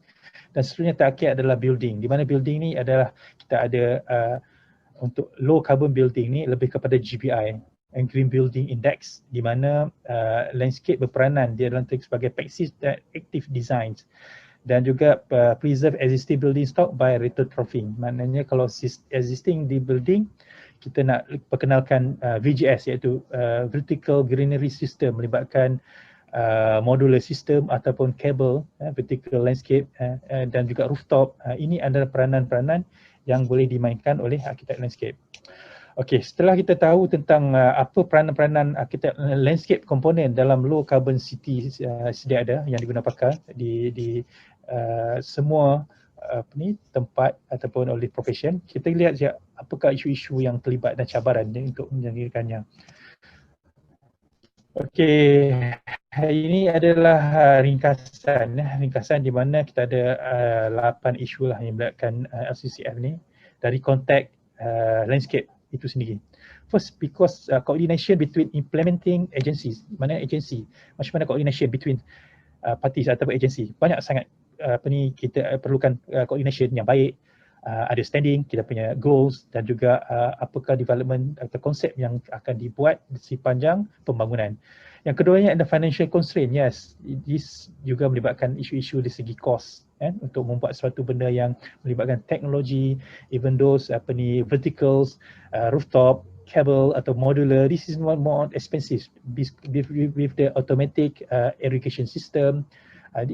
Ini memerlukan kos dan perlukan perancangan yang rapi dan sempurna untuk merealisasikan program ini. Next is a lack of awareness and by in among implementer. Setengah-setengah ni banyak yang masih lagi lack of information, awareness, kurang bukan pengetahuan tentang low carbon city. Tambahlah low carbon city framework pun tak tahu, mungkin low carbon landscape lagi lah mungkin tak tahulah, because this is a new thing yang memang dah ada, cuma kita nak enhancekan lagi maklumat ni. Yang kedua, setting of the appropriate boundary for the LCCS. Even setting appropriate boundaries, maksudnya di sini dari segi salah satu scope setting appropriate, mana LCCM ni kat mana dia punya tu. Ada setengah tu dia macam interrelated. Jadi kena betul-betul hayati mana satu yang terlibat di dalam satu development ni agar tidak ada overlap, pertindihan. Data gathering of specific sub-criteria. Susah nak dapat sub-criteria. Ada setengah sub-criteria tu agak sukar because of melibatkan figure, melibatkan tools, teknologi, data-data yang 24 hours, let's say macam dew, human comfort, more on bioclimatics punya issue, live area index. Ini melibatkan data-data yang sukar didapat dan tapi boleh dibuat kalau kita betul-betul rancang. Dan monitoring of progress and continuous. Ini melibatkan macam mana kita nak monitor after kita adakan projek, adakan program atau inisiatif, monitoring dia punya successful tu kita kena lihat biar agar dia sustain. Seterusnya, lack of awareness tentang carbon emission and climate change issue. Banyak pihak-pihak stakeholder pun ada yang tidak begitu aware tentang isu-isu menghasilkan karbon. Even though kita berjalan kaki di dalam taman pun akan mengeluarkan karbon. Even though orang buat maintenance, staff buat maintenance dalam kawasan taman park pun akan mengeluarkan karbon, sedangkan kita nak mengeluarkan karbon tapi karbon dikeluarkan. Ini that's mean mana awareness. Kita kena buatkan awareness untuk this issue. Dan seterusnya adalah lack of information targeting on local peoples. Ini tangible lah, mana melibatkan surrounding. Kita kena tackle apa yang diperlukan oleh surrounding ataupun stakeholder cleaning. Saya kena bincangkan juga low carbon city framework agar faham apakah continuity daripada LCCL kepada LCL. Di mana di sini di low carbon landscape ni kita akan go on how to manage environmental, sustainable, energy efficiency, mana dua benda yang perlu diambil kira di dalam low carbon landscape untuk we achieve for low carbon landscape untuk diproposkan ni. Dan juga low carbon landscape ni including elements, component within materials, facilities, even though we can reduce gas-gas yang terhasil dengan mereka bentuk atau menyediakan kawasan-kawasan landscape. Okey, ini adalah sustainable landscape. Low carbon landscape melibatkan aktiviti di mana kita boleh kurangkan dengan terrestrial. Maknanya terrestrial is existing forest, urban farming area, reserve, forest reserve, whatever kita ada reserve on buffer zone. This is a terrestrial yang ni. Dan aquatic juga memain peranan because of the water bodies, urban stream, pond, wetland, even those kita ada lake ataupun kolam takungan, OHD. This is more membantu di dalam carbon sinks. Maknanya dia menyerap juga karbon dalam space yang ada di kawasan bandar. Okay, so kita go for low carbon landscape. Low carbon landscape kalau define sebenarnya dia mengambil maksudnya adalah reducing the dependency of fuel, increasing of their clean energy. Ini more on low carbon, mengurangkan karbon. Tapi dalam landscape adalah satu yang agak environmental view, aesthetic character. Ada natural, ada man-made, artificial element. Ada yang melibatkan residential, township dan juga kawasan industri. Macam mana landscape juga secara surrounding membantu di dalam mengurangkan low carbon ataupun carbon emission. Di mana kalau dilihat dari segi low carbon landscape should be, ini ada inilah dia punya combination bila dikatakan adalah satu element necessary to reduce greenhouse effect, cope the climate change and make low carbon city tangible. Macam mana landscape ni dia akan dijadikan sebagai tangible untuk mengurangkan carbon emission. Dan as a carbon dalam this situasi, low carbon landscape adalah combination between carbon reduction dan carbon sequestration based on kita nak kurangkan carbon reduction. Mana karbon yang terhasil kita dikurangkan dengan menggunakan carbon absorb sequestration carbon itu sendiri. Okay, dalam low carbon landscape juga can define is a interconnected system with plants, water and soil.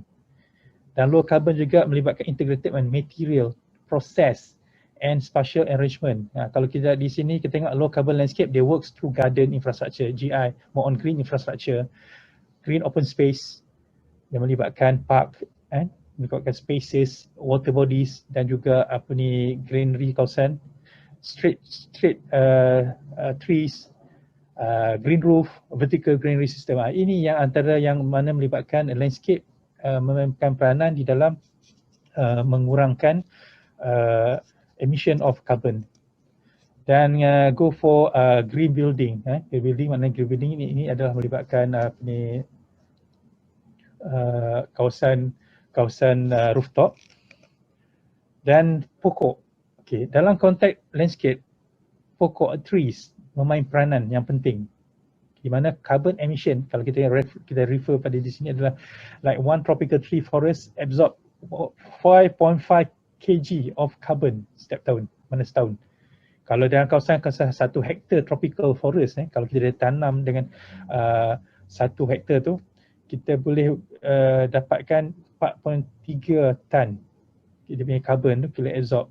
Dan satu pokok boleh absorb approximately 1 kg, maknanya 1 tan of carbon. Itu dia punya betapa planting trees and space yang melibatkan greenery dia membantu di dalam mengurangkan carbon. Dan kalau tengok tree benefit tu sendiri, kita tengok macam mana dia melibatkan selain daripada shade, memberikan teduhan, dia juga memberikan juga more on pollution, all the dust dan juga apa-apa partikel-partikel daripada debu yang boleh ditapis. Tambah pula di zaman sekarang ni kita mau on pandemic COVID, this thing, pokok-pokok memain peranan untuk menapis airborne daripada pandemic. So these three secara tak langsung pelbagai, bukan saja untuk low carbon dan juga boleh juga untuk lain-lain untuk pollution, air pollution. Okay, kalau kita tengok classification of low carbon ada dua, iaitu more on carbon reduction, which is ada banyak-banyak tafsiran. Ada yang mengatakan carbon reduction based on kita menggunakan aktiviti yang melibatkan encourage walking, bicycle atau apa yang boleh reduce something yang boleh kurangkan secara alami ataupun semula jadi. Dan yang keduanya dari segi building retrofitting, solar power generation dan juga menggunakan water harvesting, apa-apa yang melibatkan pergeseran mengeluarkan karbon, kita boleh kurangkan di dalam konteks carbon reduction. Dan yang kedua adalah classification ialah carbon sequestration. Ini adalah yang paling utama di dalam low carbon landscape, because of carbon sequestration ni bermaksud dia any to absorb thermal energy using by green roof system, insulation of effect by planting vegetation, dan whatever yang kita tengok tadi, kebenaran pokok tu dia memberikan satu benefit lah dari segi mengurangkan high temperature for UHI, urban heat island, high radiation, dia boleh absorb radiation. Jadi pokok ni sebagai penebat ataupun dia absorb whatever reaction daripada carbon yang banyak untuk dijadikan ditukar sebagai oksigen. Actually dia akan melakukan proses mengambil carbon dan mengeluarkan oksigen untuk kegunaan manusia. Dan ini adalah carbon sequestration formula, di mana kalau kita lihat how dia punya calculation di segi pokok tu dilihat dari segi tree species per year, measured tree. Kita dari segi form, stem, dia punya root, branches, ditengok dari segi kriteria pokok-pokok trunk, height. Ini adalah antara pokok-pokok yang mana kriteria yang akan membantu untuk dilihat dari segi nilai berapa kadar resapan karbon yang akan absorb oleh satu pokok. Dan ini adalah antara contoh-contoh list of tree high carbon value, di mana kalau tengok ni pokok-pokok yang ada, pokok di sekitar kita, pokok kaya, pokok Estonia, pokok Libija, fragrance, mana-mana pokok yang berbentuk mempunyai batang yang berserabut, contohnya macam pokok tembusu, fragrance, batang yang serabut, pokok hujan-hujan kan, yang punya batang yang betul-betul solid. Sebanyakkannya karbon disimpan di batang. Itu yang paling banyak. Ini adalah carbon footprint, di mana kiraan carbon footprint 5 pokok bersamaan dengan 7 tan. Kalau tengok dari segi carbon footprint, dia boleh absorb, dibahagikan per year berapa banyak, memerlukan 5 pokok untuk absorb 7 tan. 7 tan bersamaan pokok per year.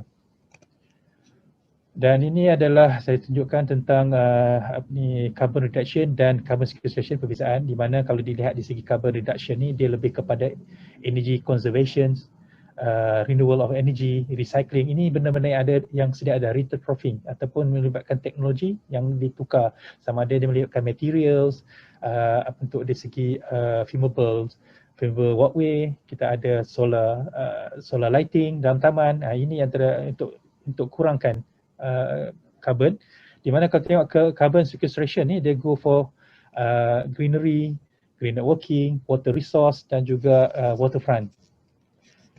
Ini adalah dia punya element of landscape in low carbon landscape, mana green linkages, termasuk element of green linkages, kita ada green connectivity, existing neighborhood, dan juga kita ada linkages among pedestrian walkway. Okey, seterusnya kita ke function, benefit of function of low carbon landscape. Okey, kalau kita lihat di segi low carbon landscape, dari segi prinsip, kalau segi prinsip, kalau kita perkenalkan atau dilakukan dalam setiap development, satu dia help create resilient. Yang keduanya contribute to energy efficiency, enhance biodiversity, di masa sama biodiversity, flora fauna pun akan kita dapat selain daripada more on absorb carbon, enhance air quality, increase the use of clean energy. Lepas tu kita climate friendly and spaces for community, dia ada reduce waste, enhance thermal comfort, dari segi comfort, bioclimatic, macam mana kita rasa keselesaan waktu ada angin, macam mana kita nak ada shade untuk pokok. Selain daripada tu dia punya kegunaan banyak, dan reduce depend on fossil uses dan increase carbon absorption. Itu yang paling penting, increase carbon absorption. Okey, seterusnya saya akan kepada role of landscape architect. Sebenarnya dalam kita jalankan low carbon landscape ni, peranan arkitek landscape amat penting. Yang pertama, kalau kita lihat di segi need to integrate cultural, social and historic element sebagai sebahagian daripada kita punya landscape. Create bond of user gathering behavior dalam taman, dalam parks. Selain daripada ini, macam mana kita enhance kan, dalam masa yang sama dia membantu kepada untuk low carbon landscape. Dan yang third, yang biru tu, educate, design and spread awareness. Ini kita perlu educate awareness what is low carbon landscape kepada public atau stakeholder, how to mitigate the climate change using landscape carbon, low carbon landscape, dan promote less carbon emission. Kita promote whatever material ataupun tools yang boleh membantu di dalam proses recycle, maintenance, education. Ini akan mempercepatkan lagi proses untuk kita mengurangkan carbon. Okay, seterusnya adalah landscape design, planning, management can improve and respond to a resilient environment. Bila kita dah tahu apa yang diperlukan sebagai garis panduan di dalam merancang landscape atau mereka bentuk low carbon landscape component such as trees, plant, water bodies, kita water features, kita kena masukkan dia sebagai dari dalam reka bentuk semasa membuat suatu pembangunan lah, pasti akan membantu. Dan yang kedua, how landscape planning and management can influence environment carbon at large scale. Selepas tu kita kena tengok pula macam mana peranan landscape architect untuk kita tengok more on regional, contextual dari segi mikro and makro to use the low carbon landscape ni di dalam pembangunan, sama ada dalam segi skim perumahan, township, new township, ataupun existing condition dalam kawasan kawasan perumahan yang piecemeal sebuah, tapi kita gunakan low carbon landscape component ni sebagai kaedah ataupun pendekatan untuk membantu dalam pengurangan carbon. Dan yang seterusnya, interesting and visual value scheme. Maknanya value scheme ni kita make sure kita akan preserve whatever environment yang ada mengikut site condition, dan kita readapt balik, adaptation, mitigate apa isu-isu melibatkan alam sekitaran ataupun iklim yang kita boleh masukkan elemen landscape sebagai kaedah untuk membantu. Itu adalah rule of landscape architect yang dapat kita mainkan peranan dalam konteks landscape sebagai komponen. Kalau kita lihat di summary ini adalah low carbon landscape sebenarnya to help create resilient, create friendly space and communities, which is dia adalah satu kawasan yang low carbon landscape ni digunakan untuk memastikan bahawa dari segi kesejahteraan, keselamatan dan juga keselesaan pengguna, sama ada di taman, di kawasan-kawasan facilities, di kawasan bandar ataupun di luar bandar terjamin. Dan ia melibatkan konteks secara semula jadi, sama ada landscape yang dirancang ataupun landscape sedia ada yang dikekalkan digunakan sebagai low carbon landscape component. Dan yang keduanya adalah creating low carbon landscape ni aim towards carbon neutrality by reducing carbon source. Maknanya with the low carbon landscape, secara tak langsung kita pakai whatever resource yang kita ada. Tak perlu lagi kita create anything, macam kita perlukan buat vertical landscape, rooftop. This thing kita kena buat because of the surrounding. Kawasan dah di cut and fill, di kawasan perumahan yang baru, pokok ditebang, tanah di cut dan di fill dengan tanah-tanah urban soil. Jadi kita tak dapat. Jadi dengan menggunakan low carbon landscape, kita dapat tentukan which is the existing site di landscape yang perlu dikekalkan because of the kebolehan dia untuk increase absorption dari segi carbon, sama ada pokok sedia ada ataupun park ataupun tanah yang boleh absorb. Actually tanah juga mempermainkan peranan di dalam menyerap karbon-karbon selain daripada rumput. Kalau di tanah rumput pun, rumput semakin besar kawasan rumput tefing tu, semakin banyak karbon akan tenggelam atau carbon sink ke dalam tu, ditenggelamkan. Dan seterusnya low carbon landscape ni design more on simple activity like cycle, stone, soil, retrofitting house. Sebenarnya dengan landscape low carbon landscape kita tak perlu sebenarnya kos yang tinggi. Kalau kita betul-betul dah rancang, plan, gunakan apa yang ada, kita guna apa yang dah ada di tapak, jadikan dia sebagai natural resource dan juga attraction kepada keadaan semula jadi. Dan inilah yang dikatakan low carbon landscape yang dapat merealisasikan agenda low carbon city framework, di mana kita sama-sama untuk membangunkan sebuah kawasan pembangunan, kawasan new township, bandar ataupun bandar sedia ada dengan menggunakan komponen-komponen atau elemen landscape sebagai pendekatan untuk mempercepatkan lagi proses untuk meningkatkan lagi 45% carbon yang perlu dikurangkan mengikut kita punya target by 2030. Jadi itu saja tuan-tuan dan puan-puan untuk saya sampaikan berkenaan dengan low carbon landscape di dalam pembangunan. Moga sedikit sebanyak apa yang telah saya sampaikan ini membantu pihak tuan-tuan dan puan-puan di dalam merancang dan juga mengenal pasti whatever issues within the locality which is need to use more on environmental ataupun something yang more on natural approach. Low landscape carbon is the suitable approach that we can adapt and reuse it as the part of the development. Dan itu sahaja, saya ucapkan terima kasih dan insyaAllah kita akan berjumpa lagi, dan saya sudahi dengan Assalamualaikum warahmatullahi wabarakatuh dan sekian. Terima kasih. Terima kasih diucapkan kepada Landscape Architect Dr. Badruzaman bin Jaafar atas kupasan topik yang menarik dan berilmiah sebentar tadi.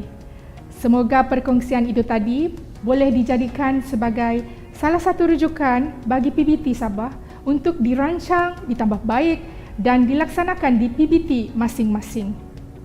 Hadirin yang saya hormati, diharap hadirin sekalian dapat terus bersama dengan kami kerana majlis akan diteruskan lagi dengan ahli panel kita yang kelima. Beliau mendapat pendidikan dari Universiti Teknologi Malaysia bagi ijazah sarjana muda seni bina lanskap dan ijazah sarjana sains pengurusan fasiliti, dan beliau merupakan arkitek lanskap kanan yang berkhidmat di Majlis Bandaraya Pasir Gudang sejak tahun 2009.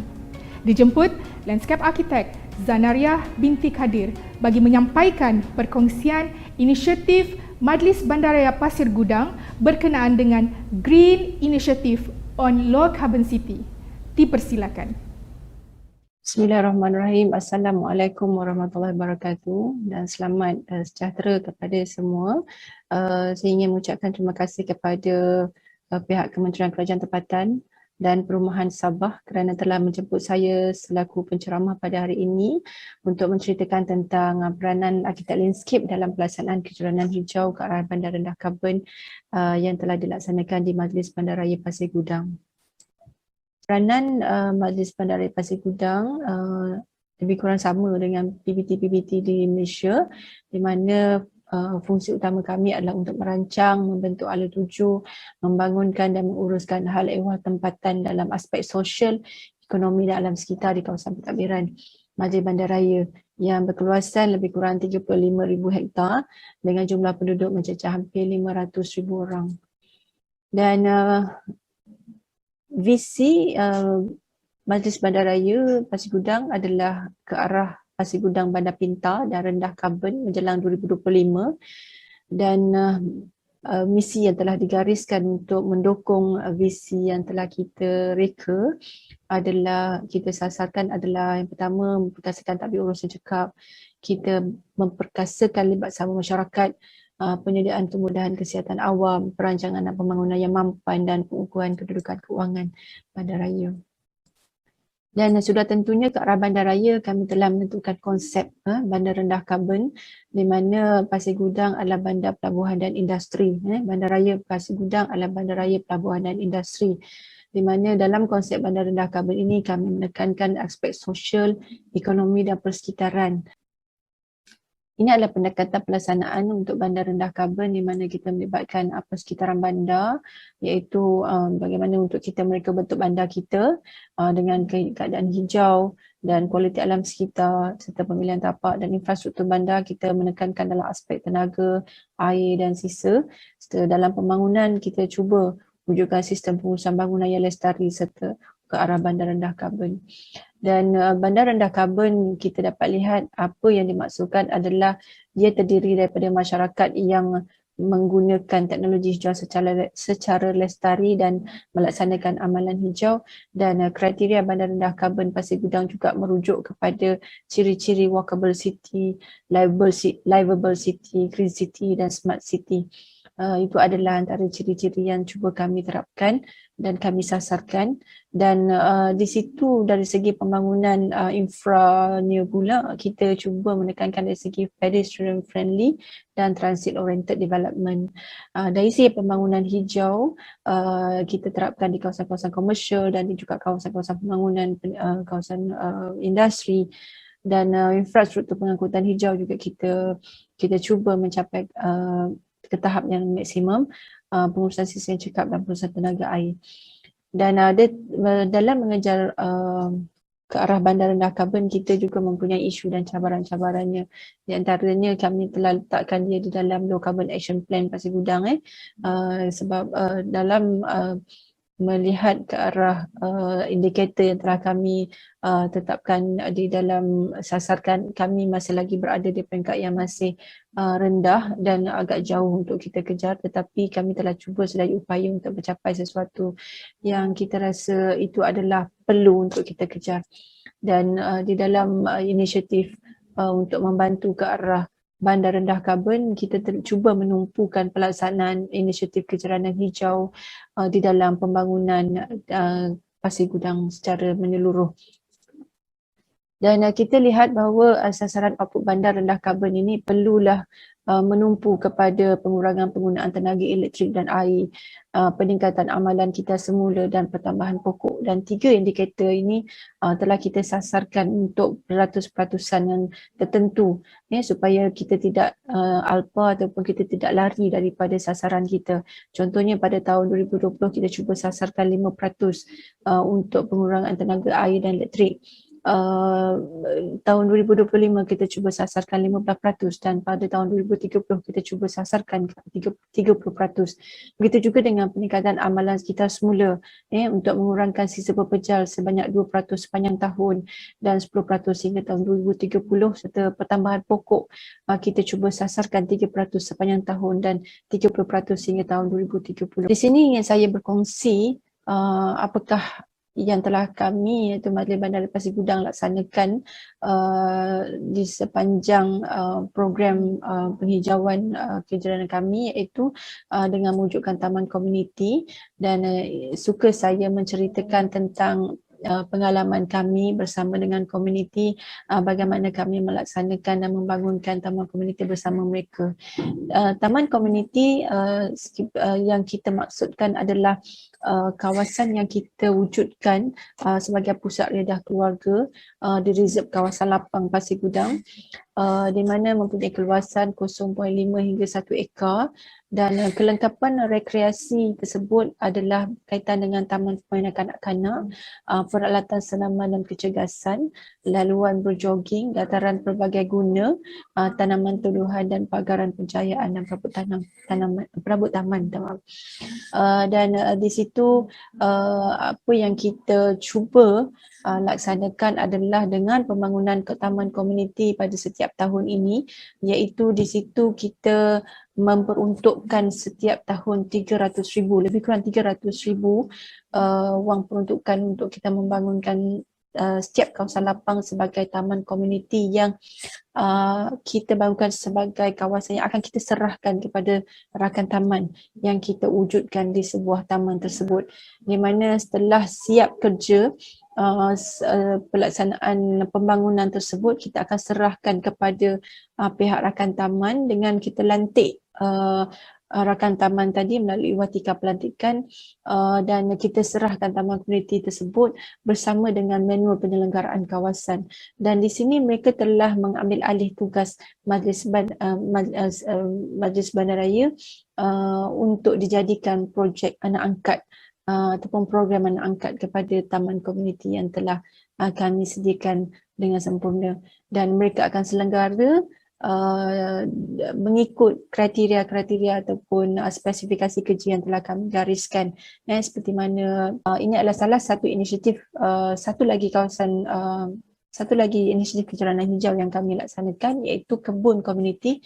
Sebab itu kami tidak benarkan komuniti untuk bercocok tanam di kawasan tanah lapang yang telah kami khususkan untuk kawasan rekreasi. Kebun komuniti adalah pusat tanaman sayur-sayuran dan buah-buahan oleh komuniti di bawah reserve poket hijau. Bukan dia kawasan poket hijau yang merupakan kawasan brownfield ataupun kawasan pocket space yang tidak layak untuk diklasifikasikan sebagai kawasan rekreasi. Dan ia adalah kawasan poket yang kecil dengan keluasan lebih kurang 3,000 kaki persegi dan ke atas lah. Ada juga mereka bercocok tanam di kawasan-kawasan reserve GPS, di reserve KTM, di reserve kawasan-kawasan yang ini, tetapi memerlukan kebenaran daripada pihak mempunyai tanah tersebut. Dan keperluan di tapak, apa yang perlu kita lihat adalah sumber air yang cukup, stor penyimpanan barang, tapak penanaman dan wakaf ataupun bangsal. Dan ini adalah progres kerja di tapak sehingga mengeluarkan hasil. Seperti kita dapat lihat di sini hasil tanaman mereka telah membuahkan hasil. Dan di sinilah timbulnya rasa seronok di antara mereka agar terus bercocok tanam dan mengembangkan. Dan dapat kita lihat di sebelah bawah sebelah kanan tu, sebenarnya itu adalah gambaran di kawasan Flora Heights, dan ketika ini hasil daripada program bercucuk tanam di kawasan Taman Flora Heights ini telah mencecah hampir RM4,000 sebulan untuk penjualan hasil cili pada pertama kali mereka menuai. Dan seterusnya dalam usaha kami melaksanakan kebun komuniti dan taman komuniti tersebut, hasilnya produktiviti baru iaitu baju kompos. Baju kompos ini sebenarnya kita boleh jadikan baja komposisi organik dalam masa 3 bulan selepas proses perebutan. Kita gunakan melalui sisa tumbuh-tumbuhan dan juga melalui sisa makanan yang kita peroleh daripada domestik ataupun daripada kedai-kedai makan yang dimiliki oleh Majlis Bandaraya. Kita mulakan dengan perkedaian yang sedemikianlah supaya kita senang untuk mendapatkan hasil. Dan dia mengurangkan penggunaan baja kimia yang boleh mencemarkan alam sekitar dan mengurangkan risiko pencemaran tanah serta air bawah tanah. Dan seterusnya kita menggunakan baja organik buatan sendiri dan menjimatkan kos pembelian baja kimia. Sebenarnya itu menjadikan salah satu faktor utamalah kenapa kita perlu melaksanakan baja kompos ini. Dan seterusnya dalam pada itu kita juga membuat sistem kumpulan air hujan, di mana program ini kita laksanakan bermulanya di tapak semayan. Di tapak semayan kami pada sebelum ini kita menggunakan air yang disalurkan daripada saluran air SAG ataupun saluran air Johor, dan di situ banyak melibatkan kos-kos pembayaran bil air daripada air pili, dan kita cuba membuat memasang gata pada setiap bangunan supaya dapat mengumpul air hujan yang turun ke dalam tangki-tangki air yang telah kita sediakan. Tetapi malangnya air hujan yang kita kumpul sebenarnya tidak dapat menampung penggunaan air bagi tapak semayan yang melibatkan lebih daripada 100 galon air, 100,000 liter air, dan di situ sebanyak 5,000 liter air perlu kita masukkan di dalam tong, dalam tangki. Ada 20 tong yang kita provide untuk penyimpanan air ini, dan apabila kita lihat air tangki tersebut tidak mencukupi melalui air hujan, kita cuba dapatkan sumber daripada air tasik. Sebelum tu saya ingin menerangkan bahawa penggunaan spa di sekitar Pasir Gudang ini bukan hanya setakat di tapak semayan, kita cuba kembangkan ke kawasan perniagaan dan juga ke kawasan industri yang kami ada. Dan kita dapat lihat, kita berbalik di tapak semayan di mana pengumpulan air tasik yang berhampiran telah kami wujudkan. Selain daripada air hujan, kita menggunakan pam elektrik untuk menarik air pergi ke tangki selain daripada air hujan yang turun daripada gata, dan sprinkler berfungsi untuk penyiraman pokok di tapak semayan lah. Dan sebenarnya dia telah memberikan pulangan yang baik kepada tanaman-tanaman kita ini. Jika kita lihat di air tersebut bukanlah air yang tercemar daripada air tasik, tetapi ia merupakan air yang mempunyai nilai tambah dari segi kualiti, di mana di kawasan tasik tersebut sebenarnya ada ikan-ikan yang wujud, di situlah wujudnya amonia yang dikeluarkan. Dan seterusnya apabila kita masukkan ke kawasan tempat penyiraman ini, kita dapat menukar daripada amonia kepada nitrat, dan dia telah memberikan nitrogen kepada tumbuh-tumbuhan yang telah kita tanam. Dan dapat kita lihat di sini penjimatan bil air di tapak semayan dapat kita lihat sebanyak RM9,866 berbanding penjimat pada bil air yang sepatutnya kita bayar adalah RM18,000 dan pada sebelumnya. Dan untuk pembayaran tuntutan lebih masa sebelum ini adalah RM14,000, tetapi kita dapat mengurangkan dan hanya RM9,000 saja yang kita perlu bayar. Dan seterusnya penjimatan kos pembelian pokok daripada pembekal, iaitu kita dapat mengekalkan sumber kewangan kita yang ada. Dan kos penjimatan keseluruhan untuk setahun di bahagian landscape ada 42,000.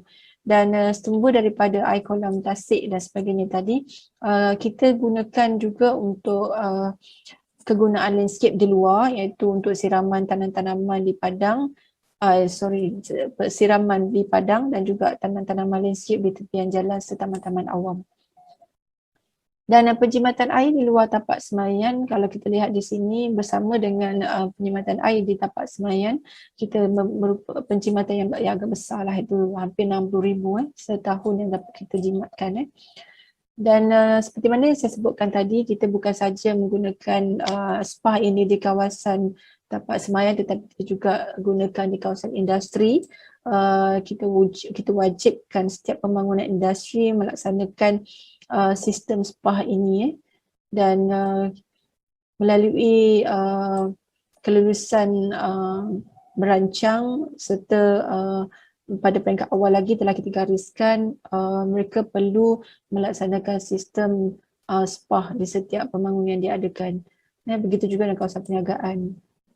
Okay, seterusnya adalah pembangunan laluan berbasikal, salah satu program yang kita wujudkan untuk ke arah bandar rendah karbon.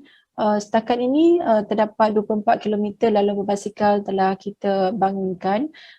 Banyak lagi kawasan-kawasan yang perlu kita perlu hubungkan di sekitar pusat bandar dan hinggalah ke kawasan-kawasan yang sepatut komuniti pergi. Contohnya di kawasan-kawasan taman awam dan sebagainya. Dan ini adalah contoh yang telah kita bangunkan di kawasan perumahan, di kawasan perumahan yang baru agak mudah untuk kita laksanakan kerana dia adalah pembangunan yang kita rancang bersama dengan pembangunan perancangan strategik kami. Dan ini adalah laluan berbasikal di sekitar pusat bandar. Dan sebenarnya satu cabaran kepada kawasan-kawasan pembangunan yang lama lah, sebab kadang-kadang kita lihat kawasan tersebut agak sempit dan kita tidak ada reserve pun untuk melaksanakan laluan berbasikal.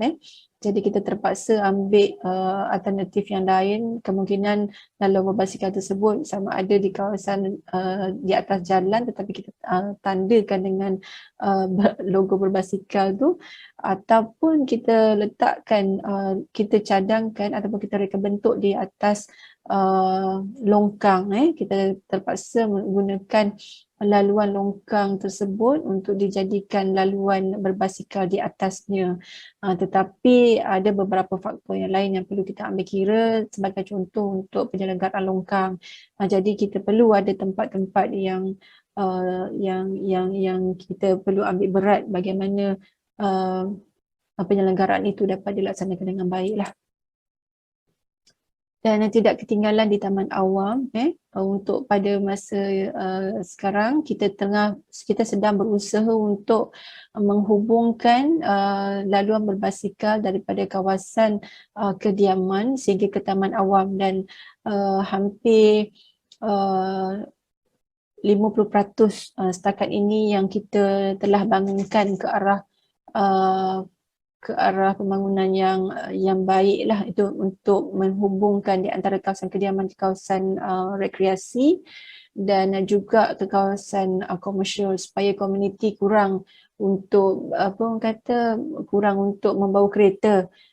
Untuk pelepasan karbon tu dia membawa kenderaan untuk pergi ke setiap lokasi. Jadi sekiranya ada laluan yang sempurna untuk mereka gunakan, seperti laluan berbasikal ataupun laluan berjalan kaki.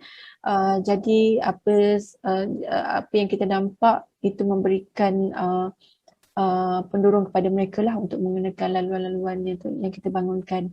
Sebenarnya Pasir Gudang tidaklah sebesar mana jika kita dapat lihat di kawasan perumahan ke kawasan bandar, radius pembangunannya tidak jauh. Dia lebih kurang paling jauh pun dalam 16 km ke pusat bandar. Itu adalah radius dia. Jadi pada saya untuk laluan berbasikal, ia bukanlah satu benda yang sukar untuk dicapai. Maknanya dia accessible. Dan pada saya tak susah untuk kita bangunkan, dan di sini telah terdapat hampir 50% kawasan yang connected lah. Okey, ini adalah kawasan taman awam yang dibangunkan dengan laluan berbasikal. Program-program pun telah kita laksanakan daripada tahun 2015 lagi, di mana mereka telah ditunjukkan kawasan lalu-laluan yang sepatutnya mereka lalui. Pada komuniti kita galakkan mereka berbasikal. Dan seterusnya, akhir sekali inisiatif ke arah bandar dan karbon dan kehadiran hijau ini kita sasarkan agar menyediakan laluan berjalan kaki yang connected lah, yang bersambungan antara satu taman ke satu taman yang lain hingga ke pusat komersial dan pendidikan. Dan terdapat 93 km yang telah kita bangunkan laluan berjalan kaki di kawasan pusat bandar dan di kawasan perumahan, di mana di situ ada jenis yang berbumbung dan ada yang jenis tidak berbumbung dengan kelebaran pejalan kaki yang pelbagai lah. Dan di sini laluan berjalan kaki di sekitar pusat bandar kita tetapkan kalau dulu adalah 1.2 meter, itu adalah laluan berjalan kaki yang lama, tetapi pada masa sekarang kita telah membuat penguatkuasaan supaya laluan berjalan kaki tersebut mestilah boleh dilalui oleh orang kurang upaya yang menggunakan kerusi roda. So maknanya pelebaran kawasan berjalan kaki adalah lebih kurang 1.5 meter dan digalakkan hingga ke 3 meter lah. Okey, seterusnya di dalam setiap blok perancangan yang kita bangunkan di dalam rancangan plan induk landscape, kita dapat lihat pelbagai hubungan maknanya kita telah cuba membuat jaluran pejalan kaki yang lengkap di semua kawasan-kawasan kediaman dan kawasan pusat bandar. Di sini apa yang telah kita bangunkan lah. Di blok perancangan 1 di kawasan bandar Pasir Gudang, lalu berjalan kaki dengan menerapkan ciri-ciri bandar selamat, mengikut jarak-jarak yang selamat kepada pejalan kaki yang kita berikan lah. Okey, ini adalah kawasan perumahan dan pusat pendidikan. Itu jalan pejalan kaki mereka telah kita sediakan railing bagi melihat kawasan-kawasan hotspot ataupun hotspot jenayah lah. Dan ada juga kawasan-kawasan berjalan kaki yang lama yang sedang dalam tumpuan kami untuk dinaik taraf. Di kawasan pendidikan, sekolah, penyediaan perabot jalan, iaitu ada kawasan lintas pelajar dan juga itu zebra crossing dan juga lampu-lampu isyarat kita lengkapkan. Dan program ini adalah salah satu contoh lah program larian dan berjalan kaki pada komuniti kita. Kita anjurkan. Dan sedikit tentang pengiktirafan hasil daripada usaha kami ke arah bandar rendah karbon dan kejiranan hijau ini, kami telah diiktiraf oleh pihak Green Organisation. Mereka telah memberikan kami ruang, bukan memberikan ruang, mereka telah menerbitkan satu penceritaan berkenaan dengan pelaksanaan hijau kami melalui The Green Book Environment Best Practice di dalam volume 25. Ini adalah salah satu cerita kami yang telah diterbitkan di United Kingdom. Dan seterusnya anugerah Diamond yang telah kami perolehi melalui program Low Carbon Cities Framework, di mana di situ kita telah memasukkan kawasan zon 1 ini yang meliputi kawasan kediaman, kawasan industri, kawasan komersial dan kawasan rekreasi sebenarnya di dalam satu zon yang agak besar. Jadi kami telah memperolehi pada ketika itu 2 diamond dan juga 3 diamond 2017 dan 2019. Pada sejak 2017 tu kita telah dapat mencapai sebanyak penyerapan karbon sebanyak 6,689 ton of carbon dioxide dan kita maintain carbon sequestration potential untuk setiap tahun sebanyak 1,935 per year pada setiap tahun. Dan seterusnya kita telah memperolehi anugerah diamond daripada 2 kepada 3 dan ini merupakan satu pencapaian yang baik ke atas usaha-usaha yang telah kami laksanakan. Dan daripada sistem pengurusan air hujan dan kompos tadi, kita telah dianugerahkan the International CSR Excellence Award di London pada ketika itu, dan kita telah mendapat anugerah gold. Di situ adalah di atas usaha kami bersama pihak komuniti, dan seterusnya kita mendapat anugerah the Green World Award di Vietnam melalui spa dan kompos juga pada tahun 2019, dan kami telah dibawa ke London, Westminster London.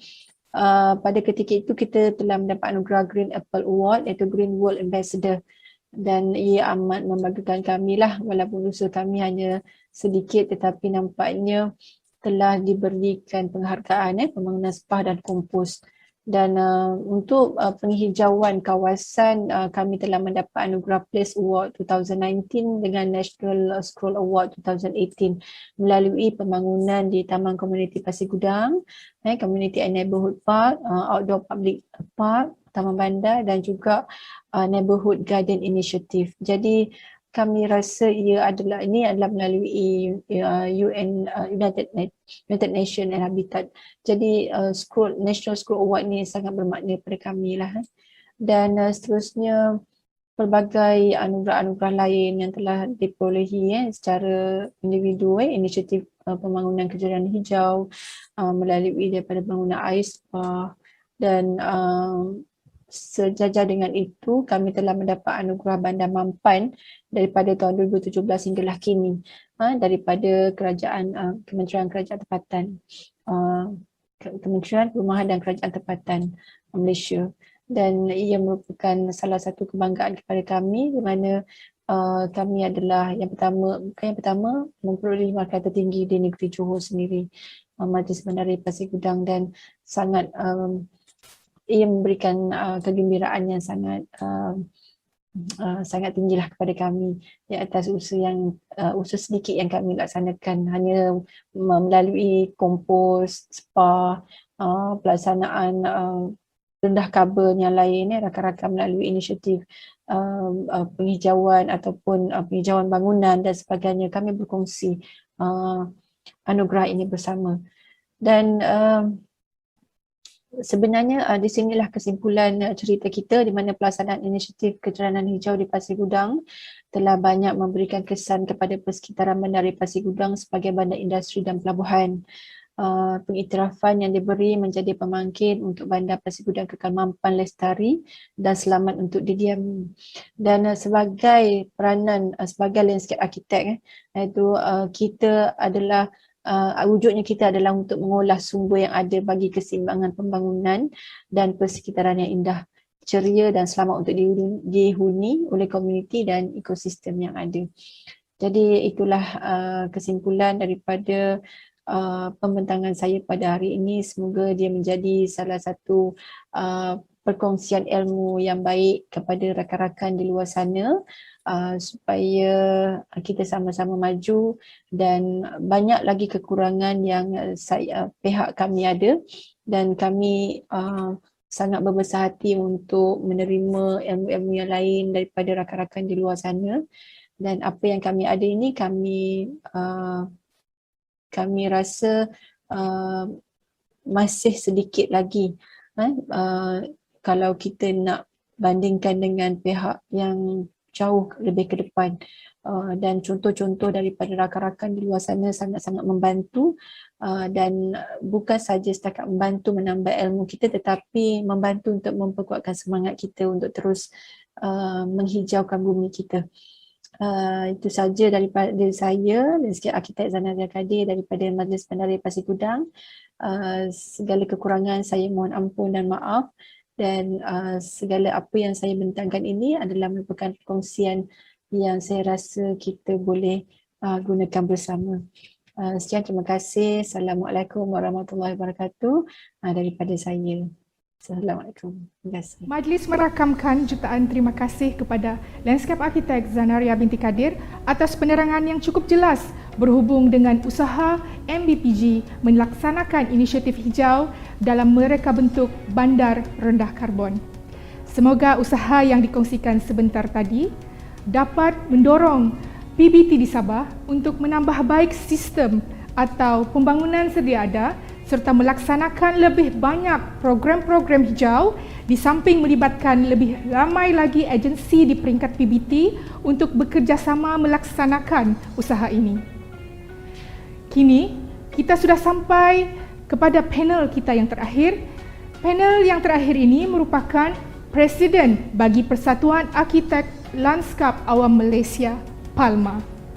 Beliau mendapat pendidikan ijazah sarjana muda dalam bidang seni bina lanskap dari Universiti Teknologi Malaysia pada tahun 1996. Beliau mempunyai latar belakang sebagai penyelidik, pensyarah sambilan dan merupakan seorang arkitek lanskap awam di Majlis Bandaraya Ipoh sejak tahun 1997. Dengan ini, Majlis menjemput panel terakhir kita bagi sesi perkongsian webinar pada hari ini, iaitu Landscape Architect Mior Abdullah Zaidi Mior Razali dengan tajuknya iaitu Ethnobotany and Low Carbon City Framework. Dipersilakan.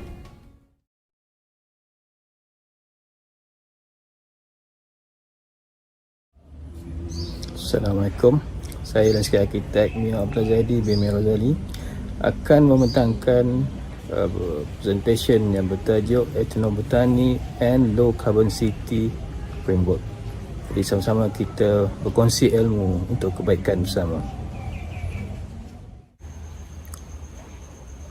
Saya tidak akan mengulas lebih lanjut berkaitan dengan low carbon city. Just to recap from others presentation before me. Yes, kalau kita lihat why low carbon city. Just a brief synopsis. Malaysian temperature, rainfall and sea levels have been up ataupun telah naik dengan kadar yang tinggi sepanjang 40 tahun yang kebelakangan ini dan projected to continue naik lagi sehingga tahun 2050. Jadi kalau kita lihat average kenaikan suhu ini adalah sekitar 1.2 ke 1.6 Celsius menjelang 2050. Ini akan menyebabkan kebanyakan kawasan perbandaran di Malaysia sendiri akan ditenggelam dengan kenaikan yang mendadak ini. Jadi kalau kita lihat bagi menangani masalah pemanasan global ini, kerajaan Malaysia sendiri telah mengambil langkah ataupun inisiatif low carbon city di kawasan perbandaran. Low carbon city ni kita boleh nilaikan melalui clean energy, energy efficiency, sustainable transport dan juga integrated waste management. Jadi kita mungkin di peringkat PBT telah mula peka dan juga telah mengambil beberapa langkah sedemikian untuk mengatasi pelepasan karbon ke atmosfer. Sekarang kalau kita lihat pula, I just want to address to the landscape department ataupun landscape unit in local PBT di Sabah. Since I think ataupun saya percaya bahawa majoriti yang hadir pada hari ini adalah daripada mereka yang mengendalikan aspek lanskap di kawasan perbandaran di PBT masing-masing. Adakah kita, especially landscape architects or landscape designer, giving into consideration of the site nature?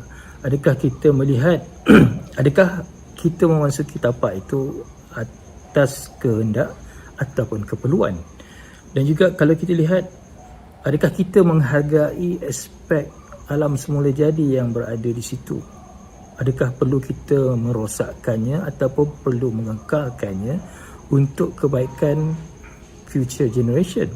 Dan juga adakah kita dapat mengimbangi kehendak pembangunan dan juga pemeliharaan alam sekitar yang kita cintai? Jadi itu adalah satu persoalan yang pertama untuk mereka daripada Jabatan Lanskap ataupun unit lanskap di PBT. Yang kedua pula kita lihat bagaimana Jabatan Lanskap ataupun unit lanskap di PBT ini sering ditugaskan untuk menghiasi kawasan perbandaran masing-masing, sama ada ianya untuk tujuan perayaan ataupun ianya untuk tujuan keceriaan. Dan adakah kerja-kerja pengindahan ini yang menggunakan konsep planting design yang pelbagai, menggunakan annuals dan juga perennials, adakah kita perlu pokok-pokok itu? Dan adakah kita memerlukannya dengan kekerapan sebanyak yang mungkin, ataupun adakah kita terpaksa mengerahkan tenaga pekerja dalaman ataupun kita contract outkan kerja-kerja ini bagi menepati planting design yang kita rasakan ianya dapat menaikkan keceriaan kawasan perbandaran kita, tetapi ianya secara tak langsung meningkatkan pelepasan karbon di kawasan perbandaran kita. Itu persoalan yang kedua. Dan kita lihat pula untuk persoalan yang ketiga, adakah kita sebagai pihak yang bertugas untuk menceriakan dan juga menaik taraf aspek lanskap di kawasan perbandaran kita, menekankan design consideration. Sebagai contoh, salah satu design consideration kita menggunakan pakai integrated playground ataupun play equipment di kawasan tersebut. Jadi kita tahu ianya adalah satu peralatan yang popular, demand yang tinggi untuk sesuatu kawasan kejiranan. Tetapi adakah kita melihat bahawa keperluan untuk menukar ganti setengah peralatan itu yang boleh dibuka dan digantikan dengan yang baru, ataupun kita just memilih design komponen yang boleh kita terus orang kata skru mati ataupun tak perlu lagi ditukar supaya ianya lebih dapat menjimatkan kos di masa yang panjang dan juga mengurangkan pelepasan karbon. Itulah persoalan yang ketiganya. Jadi itu adalah 3 persoalan yang saya rasakan perlu kita lihat sebagai petugas di Jabatan Lanskap dan juga unit lanskap di kawasan PBT masing-masing. Adakah kita cukup menggunakan kreativiti kita ataupun do we use our creativity to solve our site problem accordingly tanpa ataupun without jeopardizing nature? Sebab kita ni adalah seorang landscape architect by profession. Kita seharusnya memelihara alam sekitar kita, walaupun kita inginkan sesuatu pembangunan itu nampak lebih up to trend dan sebagainya. Tetapi adakah kita cukup telah menggunakan pakai kreativiti kita untuk melakukan kerja-kerja sedemikian? Sebenarnya 3 persoalan itu kita boleh kaitkan ataupun kita cuba rungkaikan dalam slide-slide yang berikut. Dan kalau kita lihat profession seorang arkitek lanskap itu sebenarnya perlu mengimbangi antara kehendak pembangunan dan juga aspek pemeliharaan alam sekitar. Kita tak mahu apa yang kita bangunkan itu di masa akan datang akan menimbulkan satu permasalahan di tapak dan ianya akan menjejaskan kualiti alam sekitar yang kita rancang dan juga kita bina itu.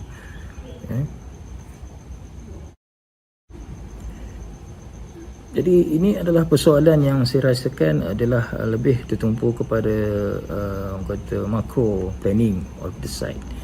Tetapi saya ingin the next slide tu, selain kita mengungkapkan 3 persoalan tadi, saya ingin lebih fokuskan kepada aspek material of the site tu sendiri, sebab ianya akan relate balik kepada the main theme of this presentation, iaitu kalau kita lihat apabila kita melaksanakan sesuatu projek, adakah kita telah melakukan penyelidikan yang lebih khusus dan juga menyeluruh tentang penggunaan material di tapak tu ataupun slide play material, resource of the site tu sendiri. Adakah kita telah menepasti adakah ini yang terbaik dan juga ianya bersesuaian untuk design components kita.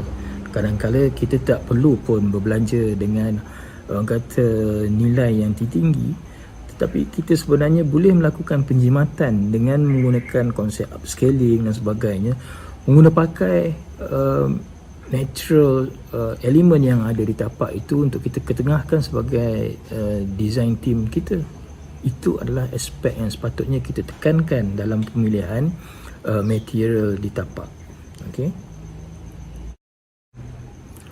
Cuma saya ingin mengingatkan kepada kalangan kita supaya kita cuba melihat ataupun memperhalusi lagi tentang pemilihan material on the site tu.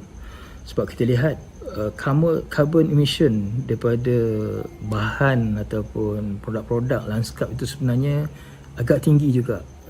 Sebagai contoh yang tertera daripada kajian ringkas saya dalam internet, bagaimana konkrit itu sendiri ialah dari segi the extraction dan juga dari segi production dan juga implementation of the site itu sendiri sebenarnya menimbulkan ataupun mengeluarkan karbon yang tinggi sebenarnya. Jadi kita tidak mahu in future produk-produk yang kita guna itu akan mengakibatkan ataupun ianya bercanggah dengan konsep low carbon city. So supaya kita, rakan-rakan kita dan sebagainya dapat berhati-hati dalam pemilihan material on site itu.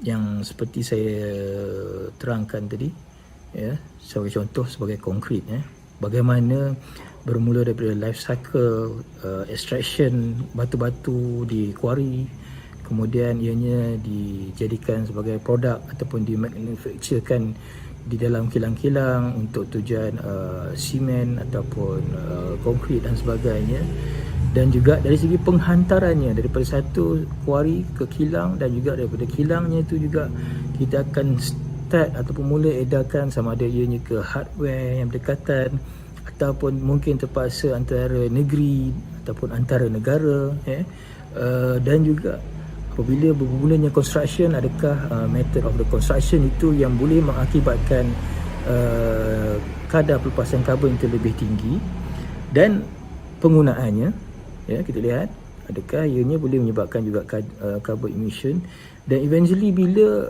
sesuatu komponen itu telah melebihi had penggunaannya itu sendiri ataupun ianya kemudiannya terpaksa dimusnahkan untuk kerja-kerja naik taraf ataupun kerana terdapat kerosakan yang perlu pembaikan dan perlu diganti dengan material lain. Jadi the whole life cycle untuk material itu kita kena lihat adakah ianya betul-betul mengurangkan karbon ataupun ianya secara tak langsung melonjakkan penggunaan karbon di sesuatu kawasan pembandaran. Jadi yang ini yang kita perlu teliti, dan adakah ada cara lain bagaimana kita dapat menggunakan pakai bahan yang boleh kita dapatkan di kawasan yang berdekatan dengan kawasan pembandaran yang kita sedang laksanakan kerja-kerja ini, ataupun perlu ada satu bahan ganti yang lain, ya, yang kita rasakan bertepatan dengan konsep low carbon city. Itu yang kita akan explore lebih lanjut ataupun kita akan kaji lebih lanjut dalam orang kata slide-slide yang berikutnya. Kalau kita lihat dalam slide yang saya paparkan ini, bagaimana kita boleh mengadaptasi approach kita dalam seni bina lanskap, ya. Di mana kalau saya ringkaskan dalam rajah ini, bagaimana kita cuba dalam melakukan sesuatu kerja itu, kita cuba less intervention dan juga more on natural treatment. So dari situ ada 5 perkara yang perlu kita perhalusi lagi, bagaimana perkara ini dapat kita tengok dan kita guna pakai di peringkat PBT masing-masing.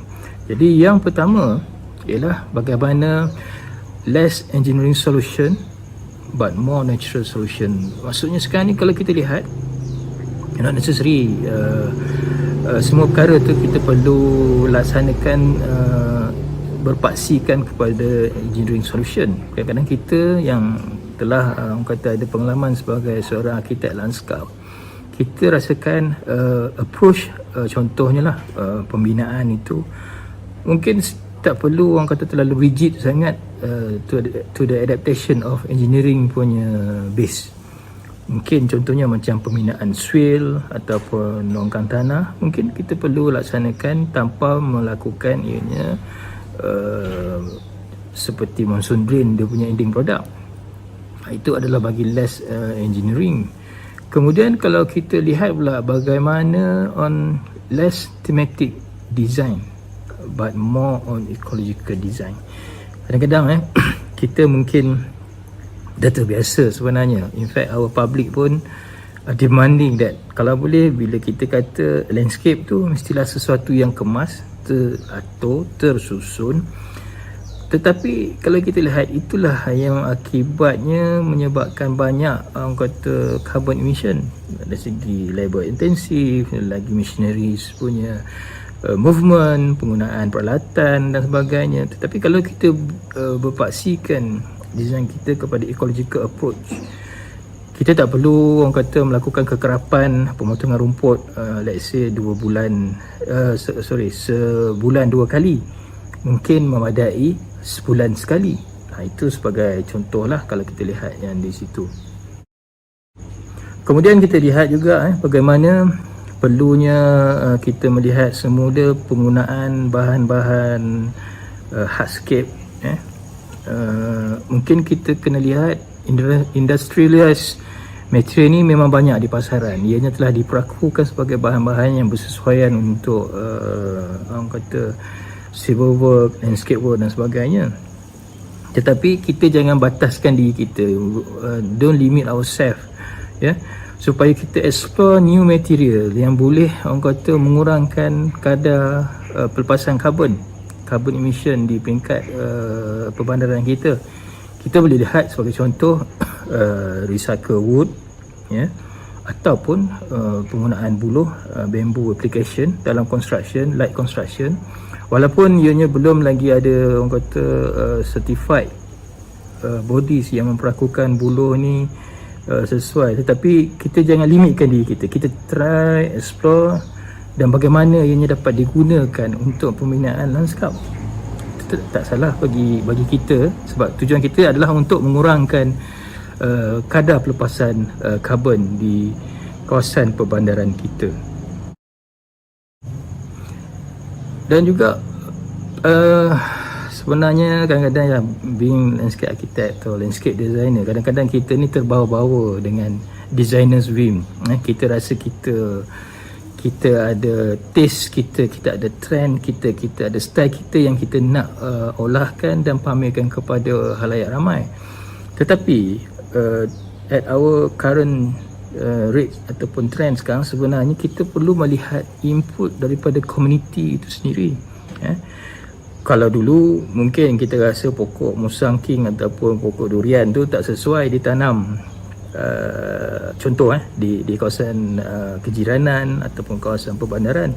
Tetapi sekarang ni in fact kadang-kadang kalau kita lihat public pun demanding that kalau boleh ada pokok buah-buahan yang ditanam di kawasan perbandaran ataupun kejiranan untuk dijadikan sebagai bahan makanan.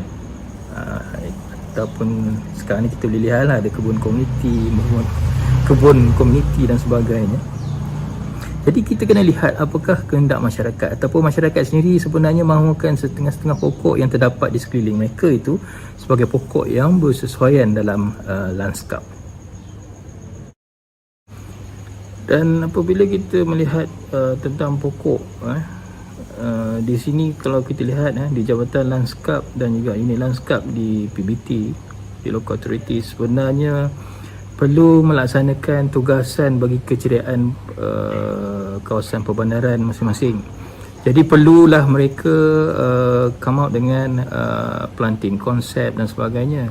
Tetapi jika kita ingin menepati konsep low carbon city, sebenarnya kita perlu menumpukan approach baru, di mana formal planting ni mungkin kita perlu kurangkan penggunaan seperti perennials, annuals, dan kita lebihkan kepada pokok-pokok yang akan berdaya tahan lama di situ. Tak perlu penggantian tetapi masih lagi mengeluarkan warna pada daun ataupun pada bunga. Jadi sebaik-baiknya lah cuba kita elakkanlah formal planting, tetapi kita banyakkan on natural style planting untuk sesuatu kawasan itu. Dan seperti yang saya sebutkan tadi, bila kita mengatakan more on natural planting, more community preference, sebenarnya kita perlu melihat bagaimana ethnobotani itu sebagai satu approach yang patut kita gunakan dalam mengurangkan pelepasan karbon di kawasan perbandaran. Jadi kita lihat apa itu ethnobotani yang sebenarnya. Jadi secara umum, ethnobotani ini bukanlah sesuatu benda yang baru. Dia sebenarnya adalah satu warisan yang kita boleh dapat daripada komuniti kita. Warisan yang kalau kita lihat dalam slide ini, dulu-dulu ianya digunakan sebagai dinding untuk istana, dinding untuk rumah orang yang biasa, dan juga dinding untuk rumah orang asal di negara kita. Jadi ianya bukanlah sesuatu baru, dan ianya adalah berasaskan tumbuhan yang berada di sekeliling kita. Ya. Jadi kalau kita lihat dalam slide yang ini, saya dah sebut ethnobotani. Jadi saya mengambil carian desktop ataupun desktop research berkaitan dengan ethnobotani ataupun istilah sebenarnya. Dalam buku ini sebenarnya dia mengatakan dia ada macam-macam tafsiran apa itu ethnobotani.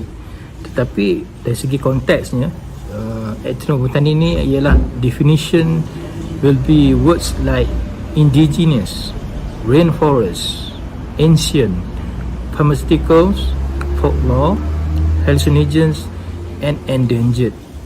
Ia adalah kaitan yang dengan apa yang dipanggil ethnobotani. Dan sebenarnya ia juga adalah satu way of life. Kalau kita lihat sebenarnya ethnobotani itu merujuk kepada cara hidup sesuatu komuniti. Dia bukan sesuatu yang asing sebenarnya, cuma istilah yang secara betulnya itu tak dapat dirungkai lebih lanjut. Tapi kalau dibaca, perkataan ethnobotani itu ada dua makna. Satu ethno ataupun yang berkaitan dengan people. Ethno itu people ataupun manusia ataupun komuniti, dan botani iaitu yang merujuk kepada science of plants.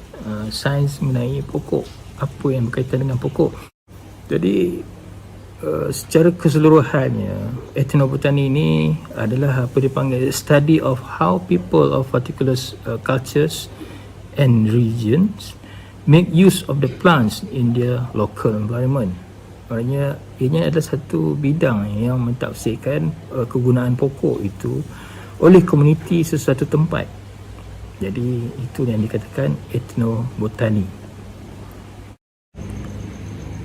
Dan juga dalam bidang ethnobotani ini sebenarnya untuk mengkaji ataupun mengenal pasti pokok yang dimiliki oleh suatu masyarakat, ada 5 perkara, 5 principle of ethnobotani. Yang pertama iaitu medicine, pokok yang digunakan untuk perubatan. Kedua ialah pokok yang digunakan untuk kecantikan ataupun hiasan.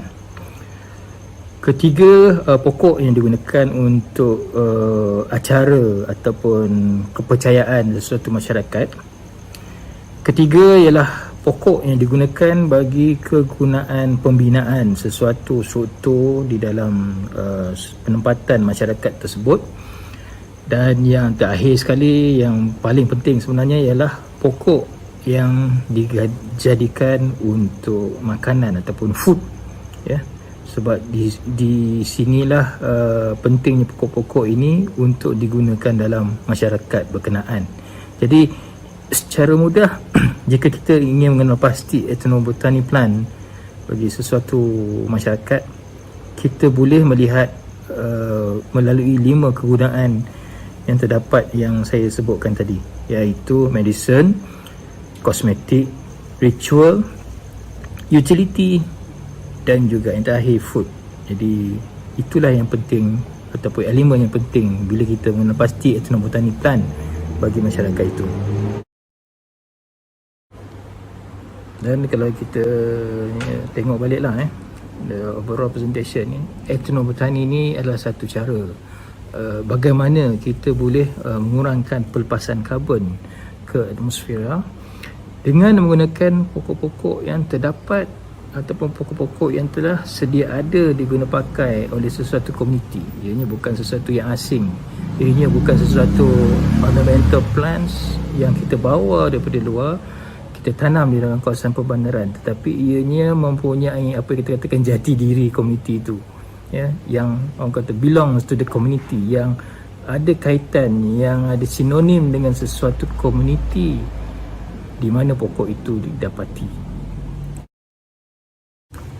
Dan melalui carian desktop juga ataupun desktop research saya, sebenarnya segan saya nak bentangkan topik etnobotani ini kepada orang-orang Sabah, because dari apa yang saya ketahui dan juga apa yang saya pelajari, etnobotani ini sebenarnya di Sabah itu lebih advance berbanding daripada negeri-negeri lain di Indonesia. In fact, daripada penyelidikan etnobotani lah wujudnya apa dipanggil Sabah Biodiversity Act Enactment yang unik untuk mempertahankan pokok-pokok yang terdapat di Sabah. Jadi daripada kajian desktop juga saya menemui beberapa kajian yang telah dibuat yang spesifik dengan Sabah, seperti yang ini projek etnobotani Kinabalu yang lebih menumpukan etnobotani masyarakat dusun di sekitar Gunung Kinabalu, dan di sini juga beberapa penemuan yang ditemui. Selain daripada kajian ini, ada satu lagi kajian yang disediakan oleh tak silap saya Kulips tahun 2003 yang menumpukan penggunaan pokok oleh masyarakat Murut. Jadi Sabah ni sebenarnya in advance lagi dah ada kajian-kajian yang berkaitan dengan pokok-pokok etnobotani. Cuma kita perlu mengguna pakai balik kajian-kajian ini, jadikan ianya sebagai asas untuk pemilihan pokok bila kita ingin merencanakan low carbon city initiative di kawasan PBT masing-masing. Jadi kita boleh lihat the next slide ini beberapa contoh pokok etnobotani yang memang diguna pakai oleh komuniti di Sabah.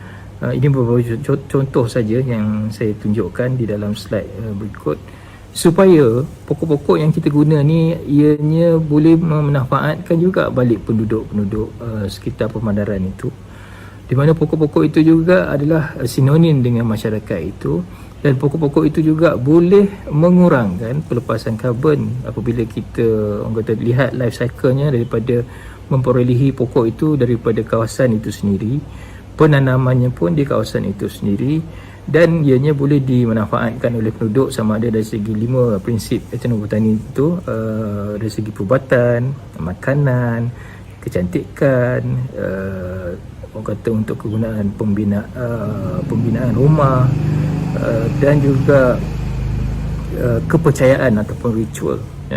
Jadi secara tak langsung ianya boleh menaikkan identiti sesuatu kawasan perbandaran tanpa perlu mengambil pokok daripada luar. Sebagai kesimpulan, low carbon city jika kita ingin laksanakan di kawasan perbandaran masing-masing, kita perlu melihat bagaimana etnobotani ini sebenarnya sebagai satu inisiatif yang baik untuk low carbon city itu, dan juga yang paling penting untuk permulaan PBT itu ataupun local authority itu perlu memahami apakah nilai budaya pokok itu yang kita boleh lihat melalui indigenous knowledge orang setempat di situ. Kemudian nilai pokok itu sama ada ianya bertepatan dengan komuniti itu, dan juga nilai ini kita kena lihat sama ada ianya secara intangible value, nilai yang tak ketara, dan juga adakah ianya mempunyai nilai yang secara fizikalnya kepentingannya tu. Kemudian kita boleh lihat melalui pendekatan menggunakan pokok etnobotani ini, kita boleh meningkatkan lagi jati diri ataupun orang kata jenis lokai of the place, kawasan tu, dengan menggunakan pokok-pokok yang memang bercirikan kawasan setempat ataupun masyarakat setempat. Dan yang terakhir sekali, apabila kita melihat kegunaan pokok-pokok ini di bawah kategori utility, di situ juga kita boleh melihat bagaimana pokok-pokok itu sebenarnya boleh menghasilkan material untuk softscape dan juga hardscape, dan juga secara tak langsung penggunaan pokok-pokok ini boleh mengimbangi ataupun boleh menjadikan tempat itu secara ekologikalnya itu balance, dan juga bagi memastikan tekanan pembangunan itu tidak akan merosakkan kawasan persekitaran yang kita ingin bangunkan. Jadi saya rasa itu saja presentation ataupun pembentangan saya yang berkaitan dengan etnobotani di bawah low carbon city. Jadi saya harap kita sama-sama akan dapat memanfaatkan sedikit sebanyak apa yang telah saya bincangkan terdahulu, dan sekiranya ada apa-apa pertanyaan kita boleh berbincang secara lanjut sama ada melalui forum ini ataupun boleh juga menghubungi saya untuk detail-detail yang kita boleh bincangkan bersama. Jadi sekian, Assalamualaikum warahmatullahi wabarakatuh. Terima kasih. Terima kasih diucapkan kepada Landscape Architect Mayor Abdullah Zaidi, Mayor Razali di atas perkongsian yang diberikan tadi. Berdasarkan perkongsian tersebut, kita dapat simpulkan bahawa sebagai seorang yang bertanggungjawab kepada alam sekitar, kita perlu mengambil kira aspek-aspek persekitaran sedia ada di dalam reka bentuk dan dilengkapi dengan pendekatan baharu yang lebih relevan, kreatif serta sistematik untuk diadaptasi dengan persekitaran kita yang sentiasa berubah. Penggunaan material dalam reka bentuk juga memainkan peranan penting dan perlu bercirikan mesra alam. Antara pendekatan lain yang juga boleh ditonjolkan melalui penggunaan etnobotani, iaitu pemilihan spesies pokok yang berkait rapat dengan kehidupan seharian komuniti tempatan dalam perancangan pembangunan bandar dan dalam usaha kita ke arah bandar rendah karbon. Justru itu, rumusan berdasarkan perkongsian panel-panel jemputan kita pada hari ini adalah setiap pihak bertanggungjawab dan berperanan penting dalam usaha kita menjayakan misi ke arah bandar rendah karbon ini. Komuniti adalah digalakkan untuk mengamalkan gaya hidup lestari seiring dengan perubahan teknologi menerusi inovasi yang baharu yang lebih mesra alam. Usaha dalam membudayakan amalan hijau melalui program-program yang melibatkan masyarakat perlu kita laksanakan untuk menangani perubahan iklim dan pemanasan global yang makin meruncing akibat daripada aktiviti-aktiviti harian manusia. Usaha ini adalah seiring dengan penggantian pendekatan teknologi sedia ada untuk mengurangkan kesan rumah hijau. Justru itu, peranan pihak berkuasa tempatan amat penting dalam usaha mendidik masyarakat untuk mengurangkan pelepasan jejak karbon sekaligus membantu ke arah bandar rendah karbon. Sekiranya semua agensi dan orang awam bekerjasama dengan erat, inisiatif masyarakat rendah karbon secara automatik akan terbentuk dengan sendirinya. Melalui platform inilah kita harus bermula. Langkah yang teratur dan sistematik perlu dirancang dan dilaksanakan demi menjamin masa depan yang lestari. Marilah kita bersama-sama berganding bahu ke arah melestarikan alam sekitar kita dan membentuk masyarakat rendah karbon untuk menyokong misi Malaysia sebuah negara rendah karbon. Hadirin yang dihormati, sebelum program ini melabuhkan tirainya, Majlis ingin mengucapkan penghargaan yang tidak terhingga kepada semua tetamu kehormat dan para hadirin yang sudi mengikuti secara maya program Landscape Webinar 2021 Towards Low Carbon Society from Landscape Architects Perspective dan Majlis Pelancaran Inisiatif KKTP ke arah masyarakat rendah karbon bagi PBT Sabah. Terima kasih juga diucapkan kepada Jabatan Perkhidmatan Komputer Negeri Sabah dan pihak-pihak yang terlibat secara langsung atau tidak langsung dalam membantu kami menjayakan program ini dari awal sehingga ke akhirnya.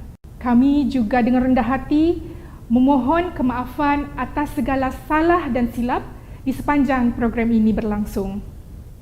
Diharap kita semua akan berjumpa lagi dalam Seminar Lanskap 2022 Anjuran Kementerian Kerajaan Tempatan dan Perumahan Sabah.